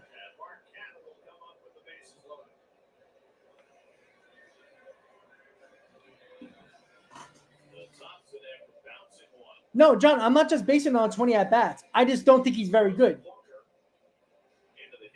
I think that he can hit AAA pitching just like everybody else can in AAA. And when they get to the majors, they realize that you're going to get a ton of breaking balls, unlike a lot of fastballs in AAA when you're facing, journeyman pitchers and guys who are never going to make the majors. And yeah, I mean, again, can he be a good hitter? Maybe, but I don't like what I've seen. And I listen, do you know how many players come up and get limited amount of chances and actually do their job? I'm sick and tired. Oh, he don't get a lot of chances. Well, Alvarez didn't get a lot of chances, but you know what he did? Because everybody was bitching and moaning that Nito was getting starts when Alvarez was sitting on the bench. But Alvarez won the job. When he got his opportunities, he actually hit and show that he can catch. And that's how he got the job. Sometimes you have to take it by the balls and take the position. When you get the opportunity, do your job. I'm not saying it's easy, but stop giving these guys the DH spot or a position when they don't earn it, because that just shows that you fall to everybody's emotion. And the same thing with Brett Beatty. Brett Beatty got the job because Escobar was terrible, but every fan was bitching and moaning, and the Mets fans like, all right, let's just give it the owner, the organization like, oh, let's just do it for him. That's why. Yeah, John, he was the number one prospect in baseball, but he's not okay. And Ellie De La Cruz is better than him. So what does that tell you? And I'm not saying Alvarez is bad, but you can't bat 350 in AAA and bat 235, 240. And just because you hit home runs, and because all Alvarez does now is hit home runs or strike out. If you don't realize that, look at the stats. Brett Beatty rarely drives the ball.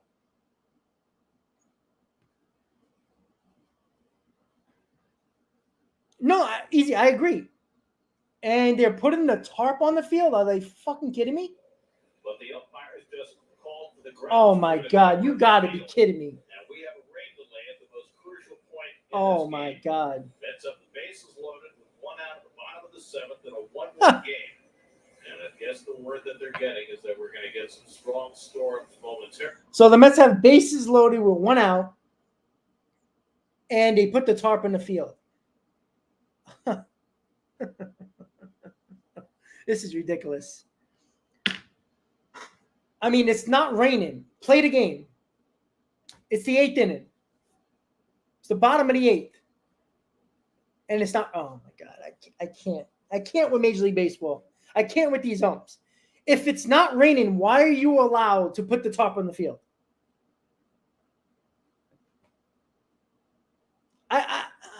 Jesus Christ. I don't get it.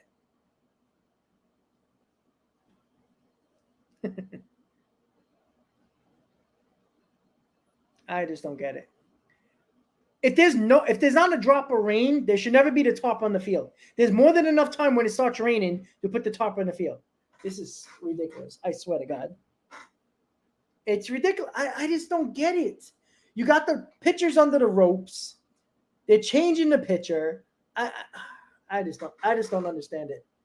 I just don't understand how they can put the tarp on the field when it's not raining. It's stupid. Yeah, that's fine, but it's not raining in Queens right now. There should be a rule. If there's no rain, I mean, I hear the thunder. Don't get me wrong. I hear it, and I'm only 5 minutes away from Citi Field where I live.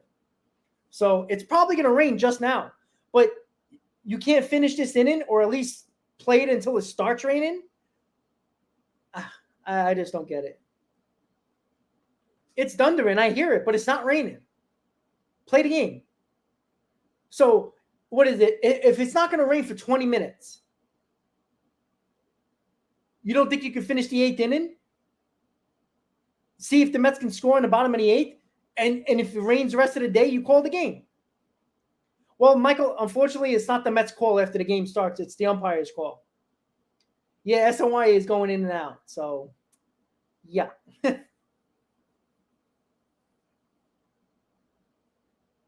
Whoa. Wow. I just saw that lightning. Holy Christ.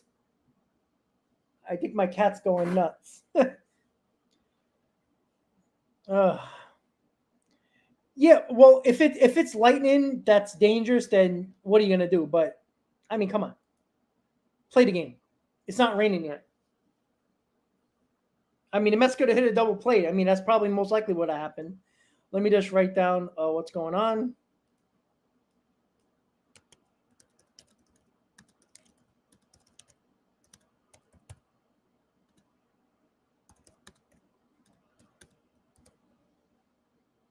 All right. So the Mets are currently in a rain delay where it's not raining. It's going to rain, but it's not raining. And, of course, when it's really muggy and hot like this, you're going to get some. Yeah, it's lightning. It's for. Yeah, I'm probably going to check my cat because he's probably freaking out right now.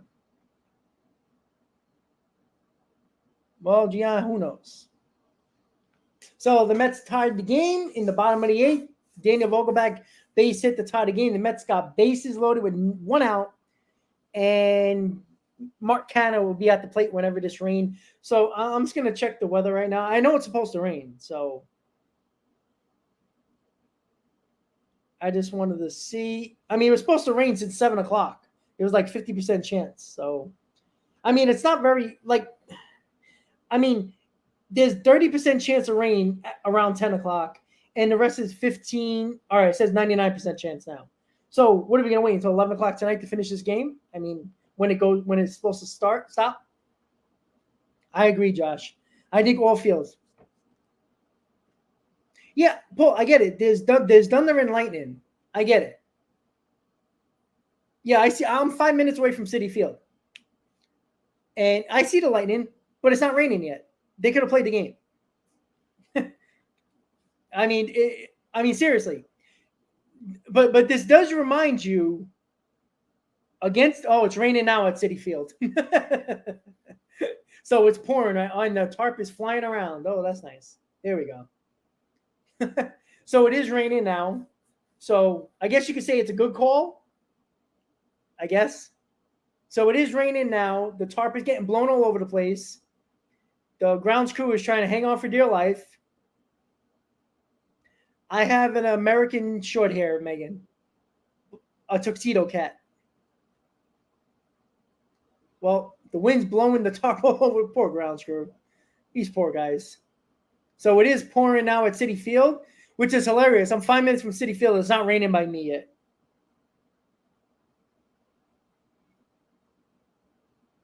Josh, I'll probably be going on Saturday and Sunday, but I'm not sure yet. But most likely, definitely Sunday. Alrighty, guys. So we're in a rain delay.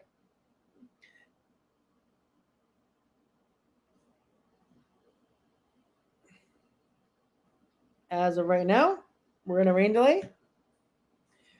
Josh, I've been to, probably about 40 games this year, maybe, home and road.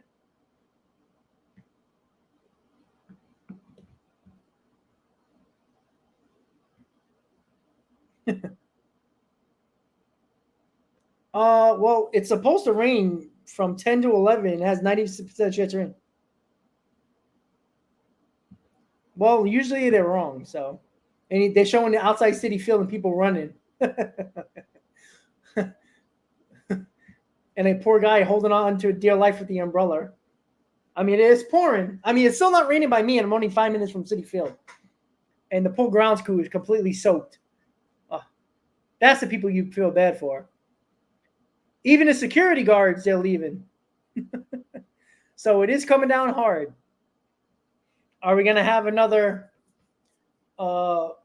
suspended game and play the rest of it tomorrow, which would really suck? Favorite away stadium? I actually really like Dodger Stadium. I'm not going to lie. But Coors Field is one of my favorites. It's a really underrated ballpark. Hell no. Play the game. I played in enough games in high school and college where it was lightning and rain, and we just played. Hell yeah.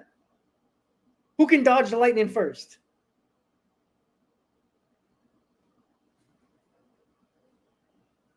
Oh, that's crazy. Like, whoa. You heard that thunder, guys? Michael, it could be big. But if the Mets find a way to take 3 out of 4 or sweep the Nationals, it ain't so bad.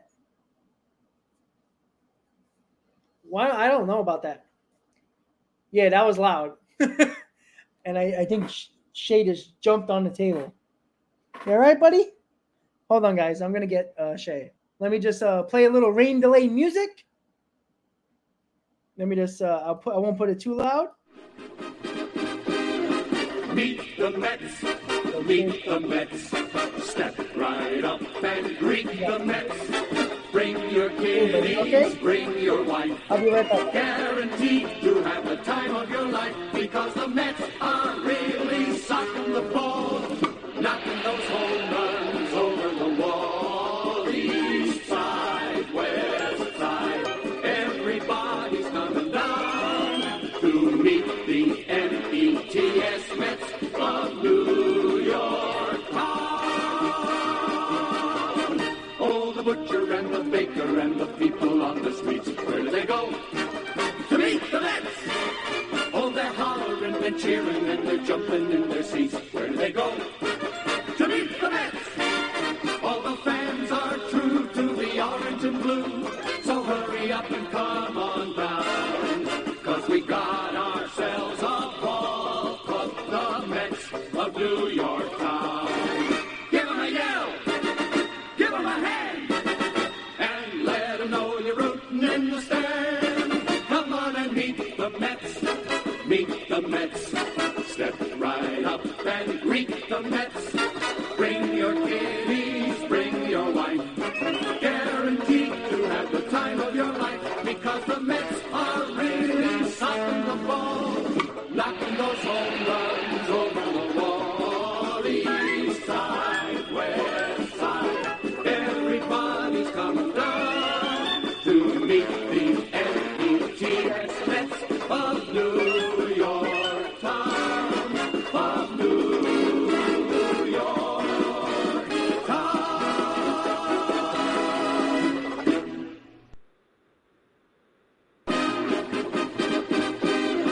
Meet the Mets, meet the Mets.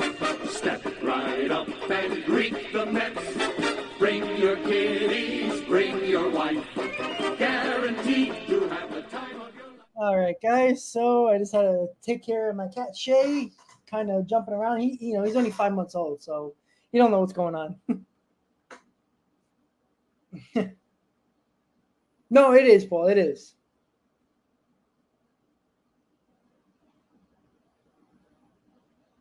Well, I don't know. I don't know honestly because It's supposed to rain all the way till 11. I mean, they might try to play it, but they can just suspend the game since it's a tie game and finish it tomorrow before tomorrow's game.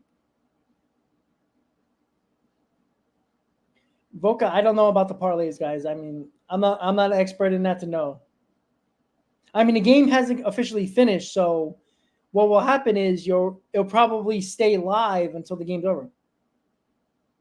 Yeah, easy. I'm telling you, this is a reminder of the 2015 Mets-Padres game right before the deadline, where they stopped the game, and then after the rain delay, Familia came in and gave up a big home run to Justin Upton and lost that game. We all remember that, right? If you watch 5 Days in Flushing, it was a big part of it. So, Robert, I think they will be buyers in the sense of getting bullpen help.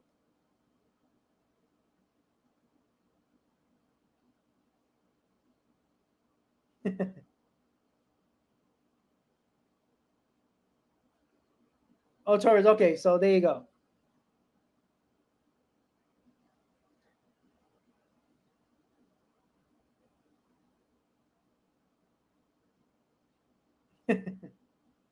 So, Mets and Nationals are in a rain delay. How long? Who the hell knows? Let's hope they play or at least call the game before I got to go to work. As you guys know, I work overnight, so I do have to be in about 2 hours. So let's just hope that happens. So if they don't start in the next 45 minutes, I'll probably have to call it a stream and hope the Mets win the game. Robert, I probably won't be streaming tomorrow. Well, Paul, you never know. Right wing? Well, not a lot. I'll tell you that much. But what are you going to do? Josh, you'll be surprised. I get more people recognize me in road ballparks than at home. I guess because I know a lot of people around the ballpark. Like, I see the same people all the time, especially in my season ticket seats. It's the same people I see a lot. So, I mean, I'm close with all of them. So, you know, how many times are you going to say the same thing? But on the road, like, when I just went to Boston, there was like 5 Boston Red Sox fans that realized me from the channel, and Met fans as well.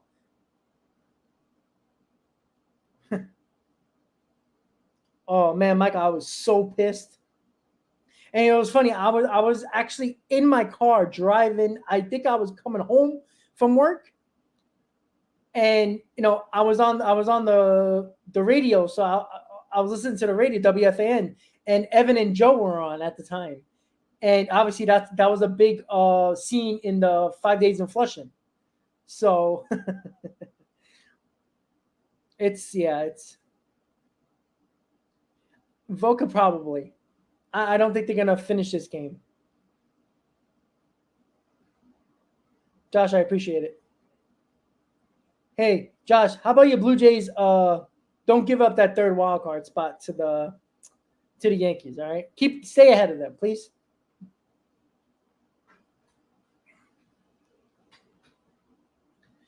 So if you're just tuning in, guys, the Mets are in a rain delay.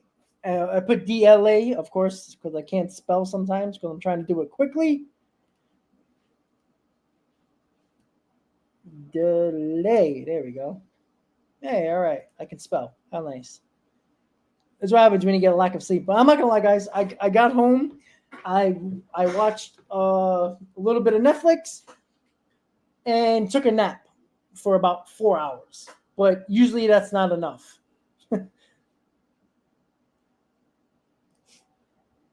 So if you're just tuning in, the Mets are in a rain delay. They just tied the game in the bottom of the 8th. Right before the tarp went on the field, they had bases loaded with 1 out. Michael, I'm about 9 minutes from work. I'm literally within 10 minutes of 5 minutes of Citi Field and 10 minutes of work. Even though they're always doing construction on the Van Wyck and ELIE overnight. So I have to go through freaking side streets all the time because they like to change, and here comes Shay. Hey, What's up? You okay? Wanna come? How you doing? So Shay's making an appearance and wants to walk over to the laptop. Come here.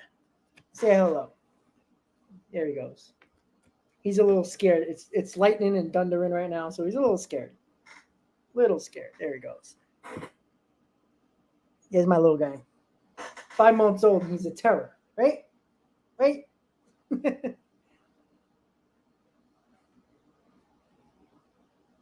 Yeah, that's what I'm saying, committee. So I don't think they're gonna restart the game. You know, but these MLB usually waits about an hour before they call it. The most bizarre win. I wouldn't really say bizarre, but it was 2019. Jay, what are you doing? He likes to walk on the desk and likes to make a mess. There we go. The bizarre win, I wouldn't call it bizarre, but it was 2019 when Todd Frazier hit that 3-run homer to tie the game against the Nats when we were going on that 15 out of 16 run. 8th run, 8. You see, I was watching that game, but I was young, so it's kind of fuzzy to me. Well, Josh, you get first dibs on postseason tickets. I was there for the David Wright era. Yeah, I was there at David Wright's last game as well. But yeah, it was the 2019 game against Frazier. I mean, I'm trying to think of other ones. There's probably a lot though.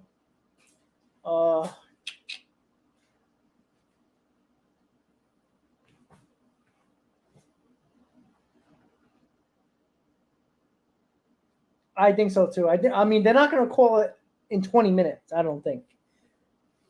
I mean, it was flooding at Fenway Park, and they took an hour and a half to call the game. So suspend the game. Thanks, Michael. Yeah, and I was right behind home plate, and I couldn't tell if it was fair or foul. But everybody, when he hit that ball, everybody was going nuts. And Stevie, probably not. I think they're going to probably suspend it and play the game. I mean, this is what Major League Baseball needs to do better of. Like, you see the forecast, it's not going to stop raining, or hopefully not stop raining by 11:30.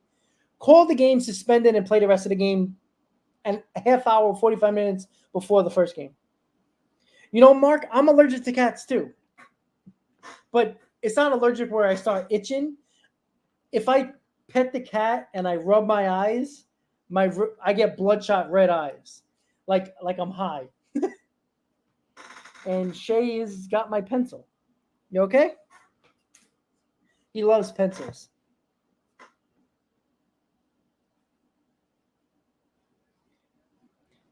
It's not hard. I make all my thumbnails, so.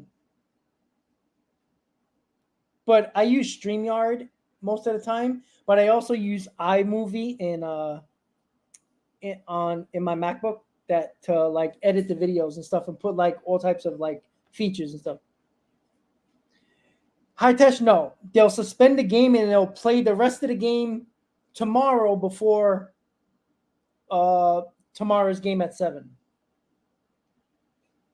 Well, that Delgado game, wasn't it the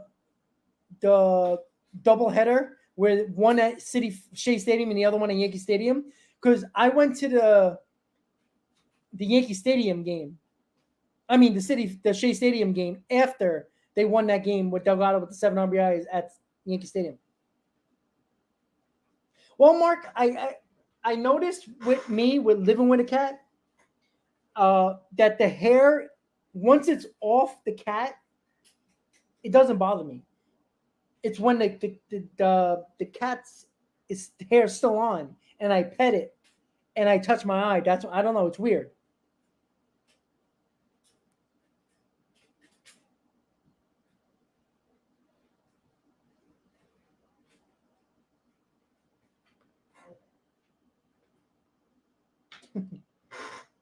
So once again, guys, the Mets are in a rain delay. It's the 8th inning. The Mets just tied it, and they're showing amazing finishes. 2019, go figure. And they're showing when the Mets came back against Philly. Michael Conforto. Oh, the days.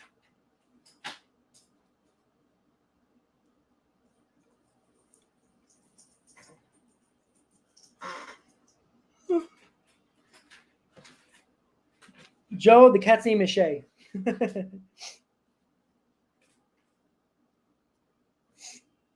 For obvious reasons.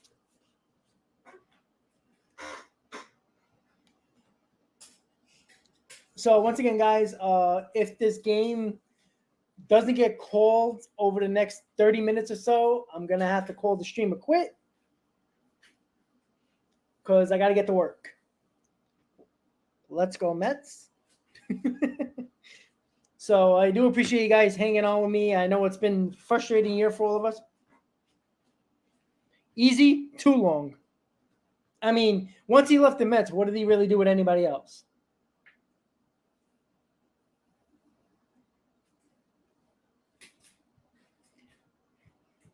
Well, I was thinking about getting a hyperallergenic cat, but I did not want to pay $1,300 for a hyperallergenic cat.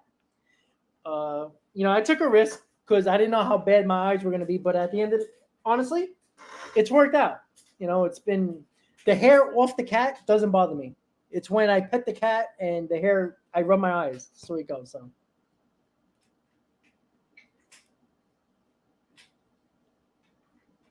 Yeah. Well, Marco, unfortunately, I don't work outside. I got to drive in this crap. But what are you going to do? Hey, listen. You can't call your boss and say, hey, I'm not coming to work because it's raining. Yeah. I was actually going to get a hyperallergenic, what are they called? Leopard cat, tiger cats, the ones with the spots.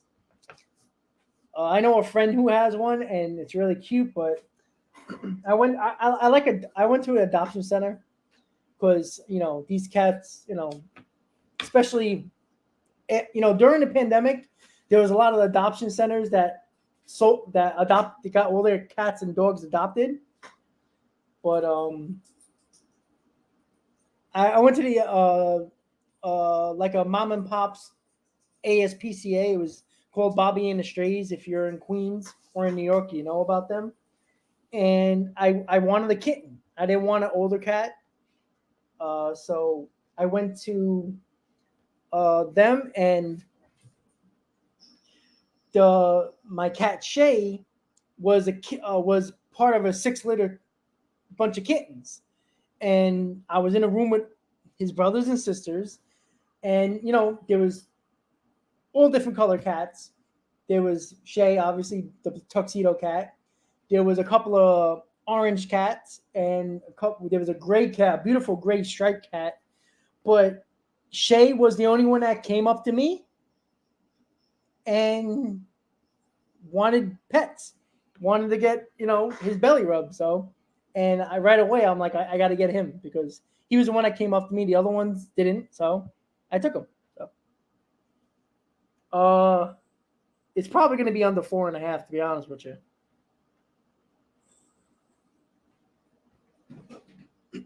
So, if you have a cat, cats like to go crazy at night. So,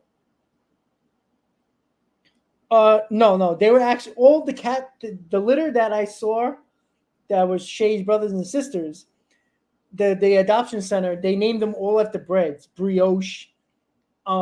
Shay's name was Ciabatta at the adoption center. So that was kind of cute. I forgot the other names, but they were funny. But I was going to get the gray striped cat because it was just a gorgeous cat. But they're showing this game last year when the Mets were going on at 15 out of 16 games in 2019, and the Mets came back and won that game against the White Sox. That was a pretty cool game. Yeah, exactly, Joe. Like I said, I sat down with them, and they were running around playing with their toys, and Shay just came up, laid down next to me, turned his back, said, rub my belly, and I was hooked. And he was purring, and I was happy.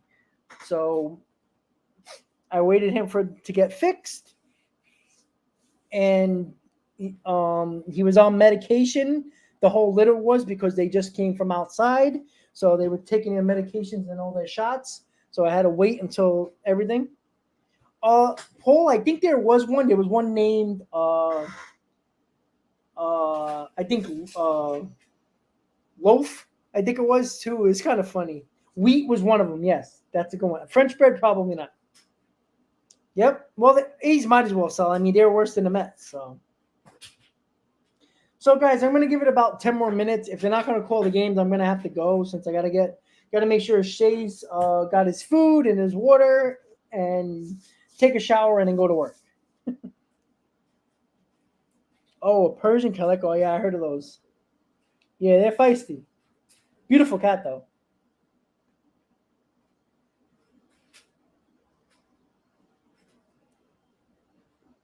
So, yeah. So Shay was the one that chose me. So now he's got a forever home, and hopefully he lives as long as possible. He's playing with the pencil still. I don't know if you guys can hear it, but he's going nuts right now, playing with the pencil.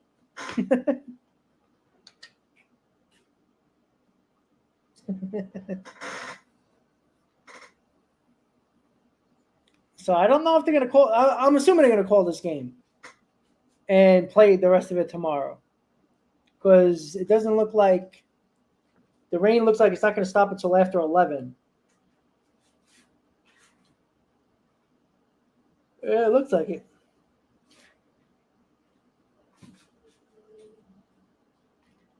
Yeah, Ken, that's what I say. I'm not even going to lie. Look, animals love you for who you are, right? Thank you, Joe. Appreciate that. I'll take a subscriber for, and you appreciate that anytime. Yeah, exactly, Paul.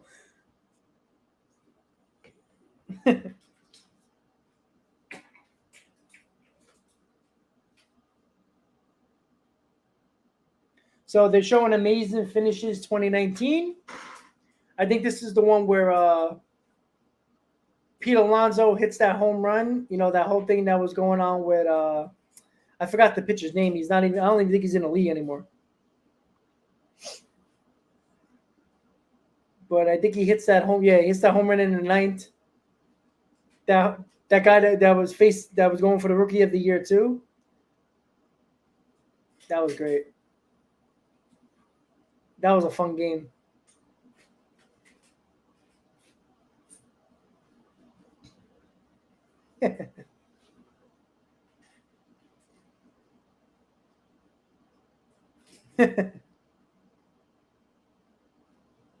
Robert, no, he's actually pretty good. When I first got him, I wasn't sure how he was going to be, but I put like a barrier up because I only wanted them to go in certain areas because, you know, you never know what they can get into. So, but since he's got comfortable with the place I'm at, he's been a lot better. So he just hangs out, plays with his toys. You know, I'm gone for about 8-9 hours, but, you know, obviously I give him enough food. You know, I put more than enough food in his plate, and usually every time when I get home from work, there's a little bit left of food, so he eats it sporadically. So he's been good. But when I went on vacation, when I went to Boston, my dad took care of him. So my dad also has a cat, so we had a playmate for a couple of days. That was the first time he met my dad's cat. So, but he was good. You know, he was a little scared at first, my dad said, but hung out and just played around with him. The rain stopped by me, which is only 5 minutes from 5 minutes from city. I don't hear no more lightning. I didn't see no more lightning or hear any thunder. So it might have been like one of those one of the quick showers. But let me check. I got a camera outside. Just give me a second. It's not coming out as hard as it was. It's drizzling. And it's supposed to be hot the next 2 days, man. Jesus. 95 degrees. Ugh, that sucks. Stevie, I don't know. It's possible, but who knows?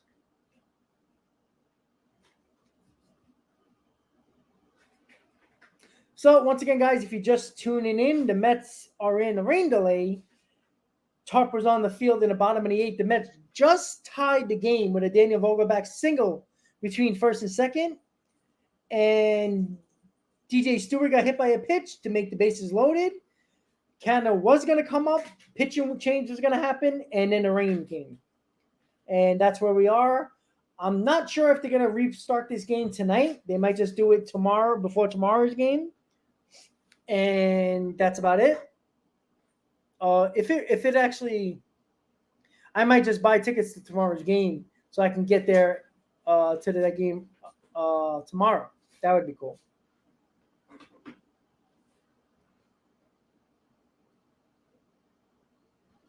So I think Shay lost the pencil, probably went under the desk that he can't get. So I'm going to give it 10 more minutes, a little bit before 10:30, and then well, Paul, you know what's funny? I noticed he likes the channel.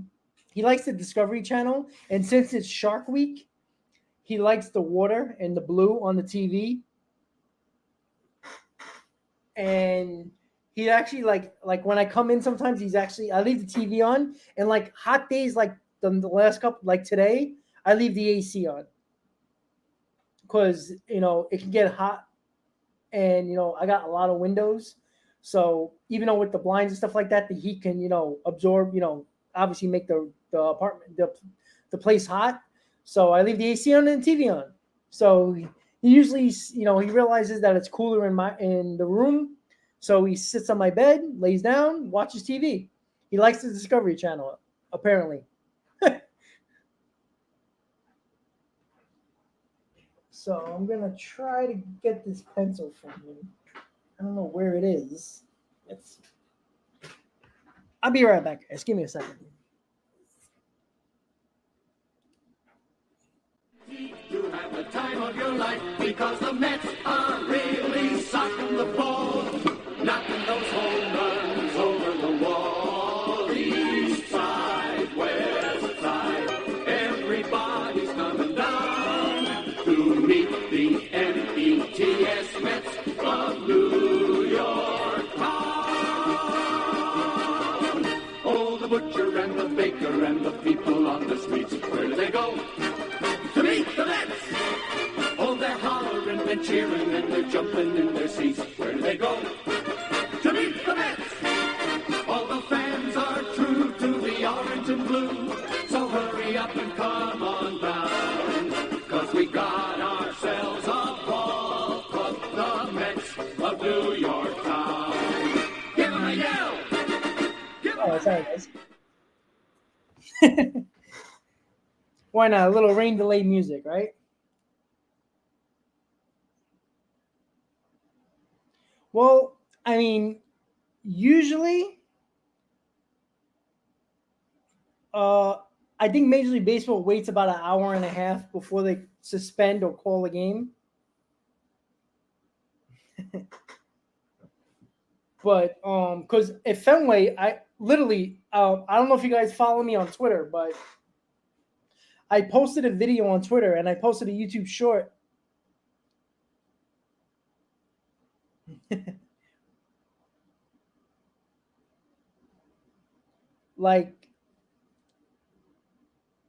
So they're currently still in a rain delay. Yeah, it's still raining at Citi Field.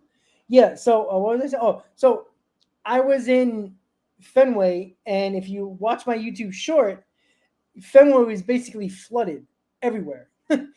And they waited an hour and a half to call the game. So, and I think that's like a rule for Major League Baseball. They wait an hour and a half. I don't know if they have to follow that rule to 100%. I don't know.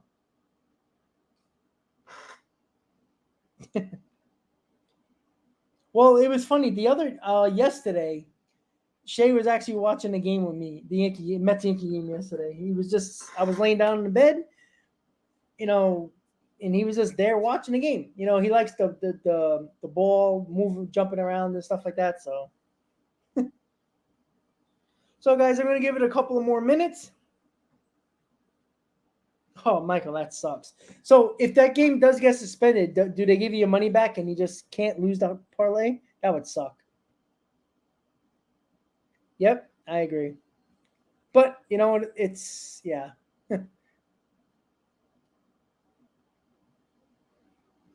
No, we don't do over the 8th inning.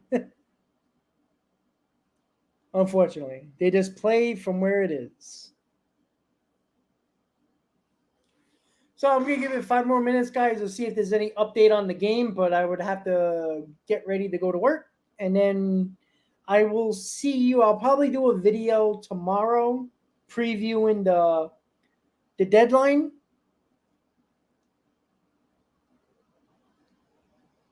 And I'll probably do a live stream on Saturday, most likely. I think it's a Saturday afternoon game, if I'm not mistaken. Let's see. Oh, no. It's a 7 o'clock game. That's interesting.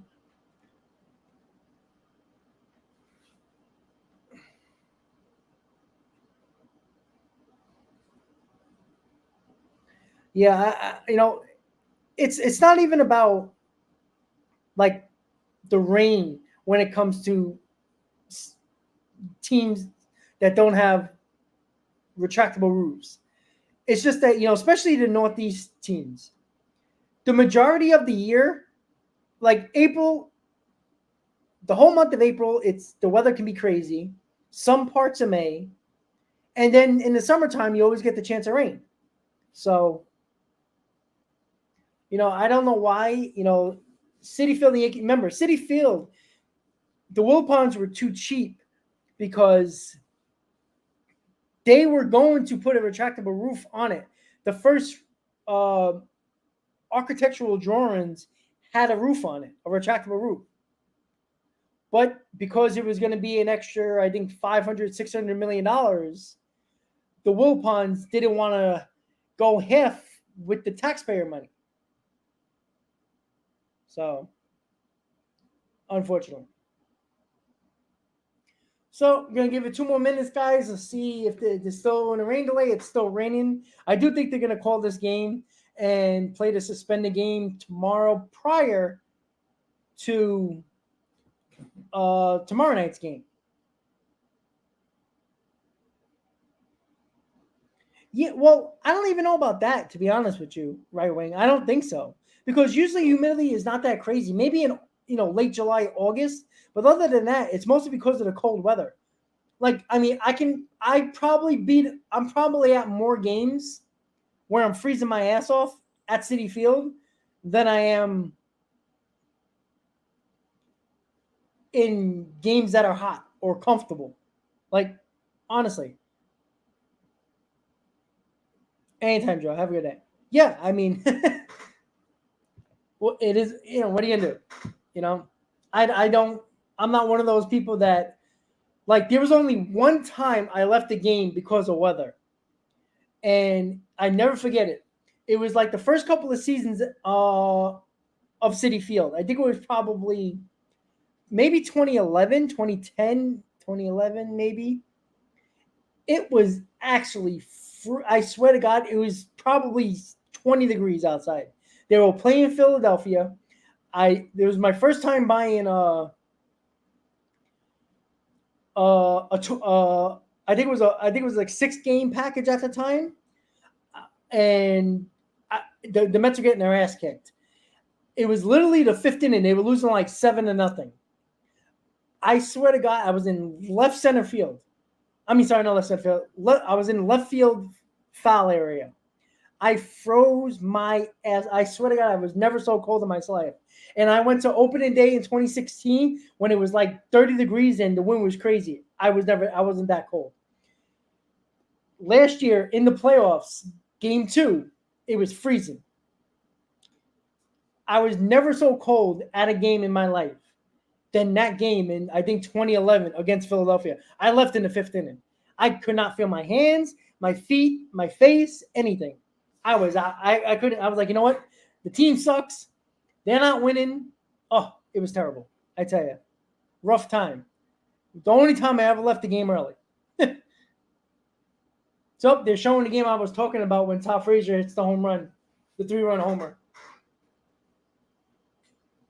Actually, this wasn't the game. This is the game where Guillermo hit a game-tying home run in the 8th. And then I think this was J.D. Davis sacked fly, maybe. Yeah, it was. J.D. Davis sack fly.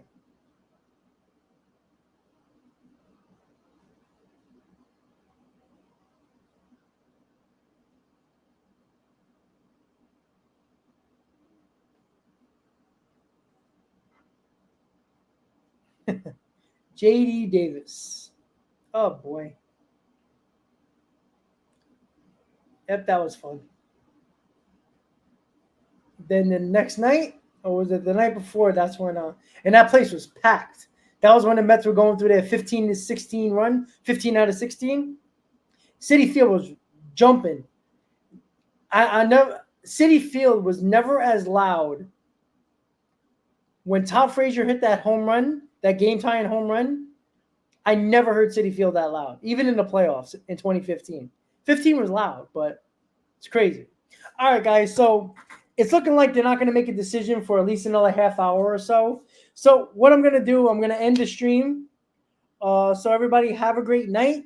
The Mets are tied 1-1 in the bottom of the 8th. They're going to have bases loaded with 1 out whenever this game is resumed. So with that said, guys, let's hope the Mets figure out a way to win this ball game, take the first game of the series, and play their game tomorrow. So everybody have a great night. Let's go, Mets. I will see you next time, guys. Let's get a Mets victory whenever this game resumes. So everybody have a great night. I'll see you next time, guys. Good night, guys. Let's go, Mets.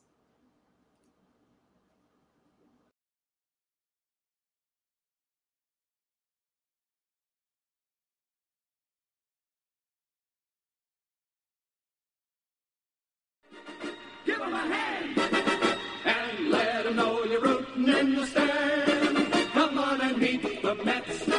Meet the Mets. Step right up and greet the Mets. Bring your kiddies, bring your wife. Guaranteed to have the time of your life because the Mets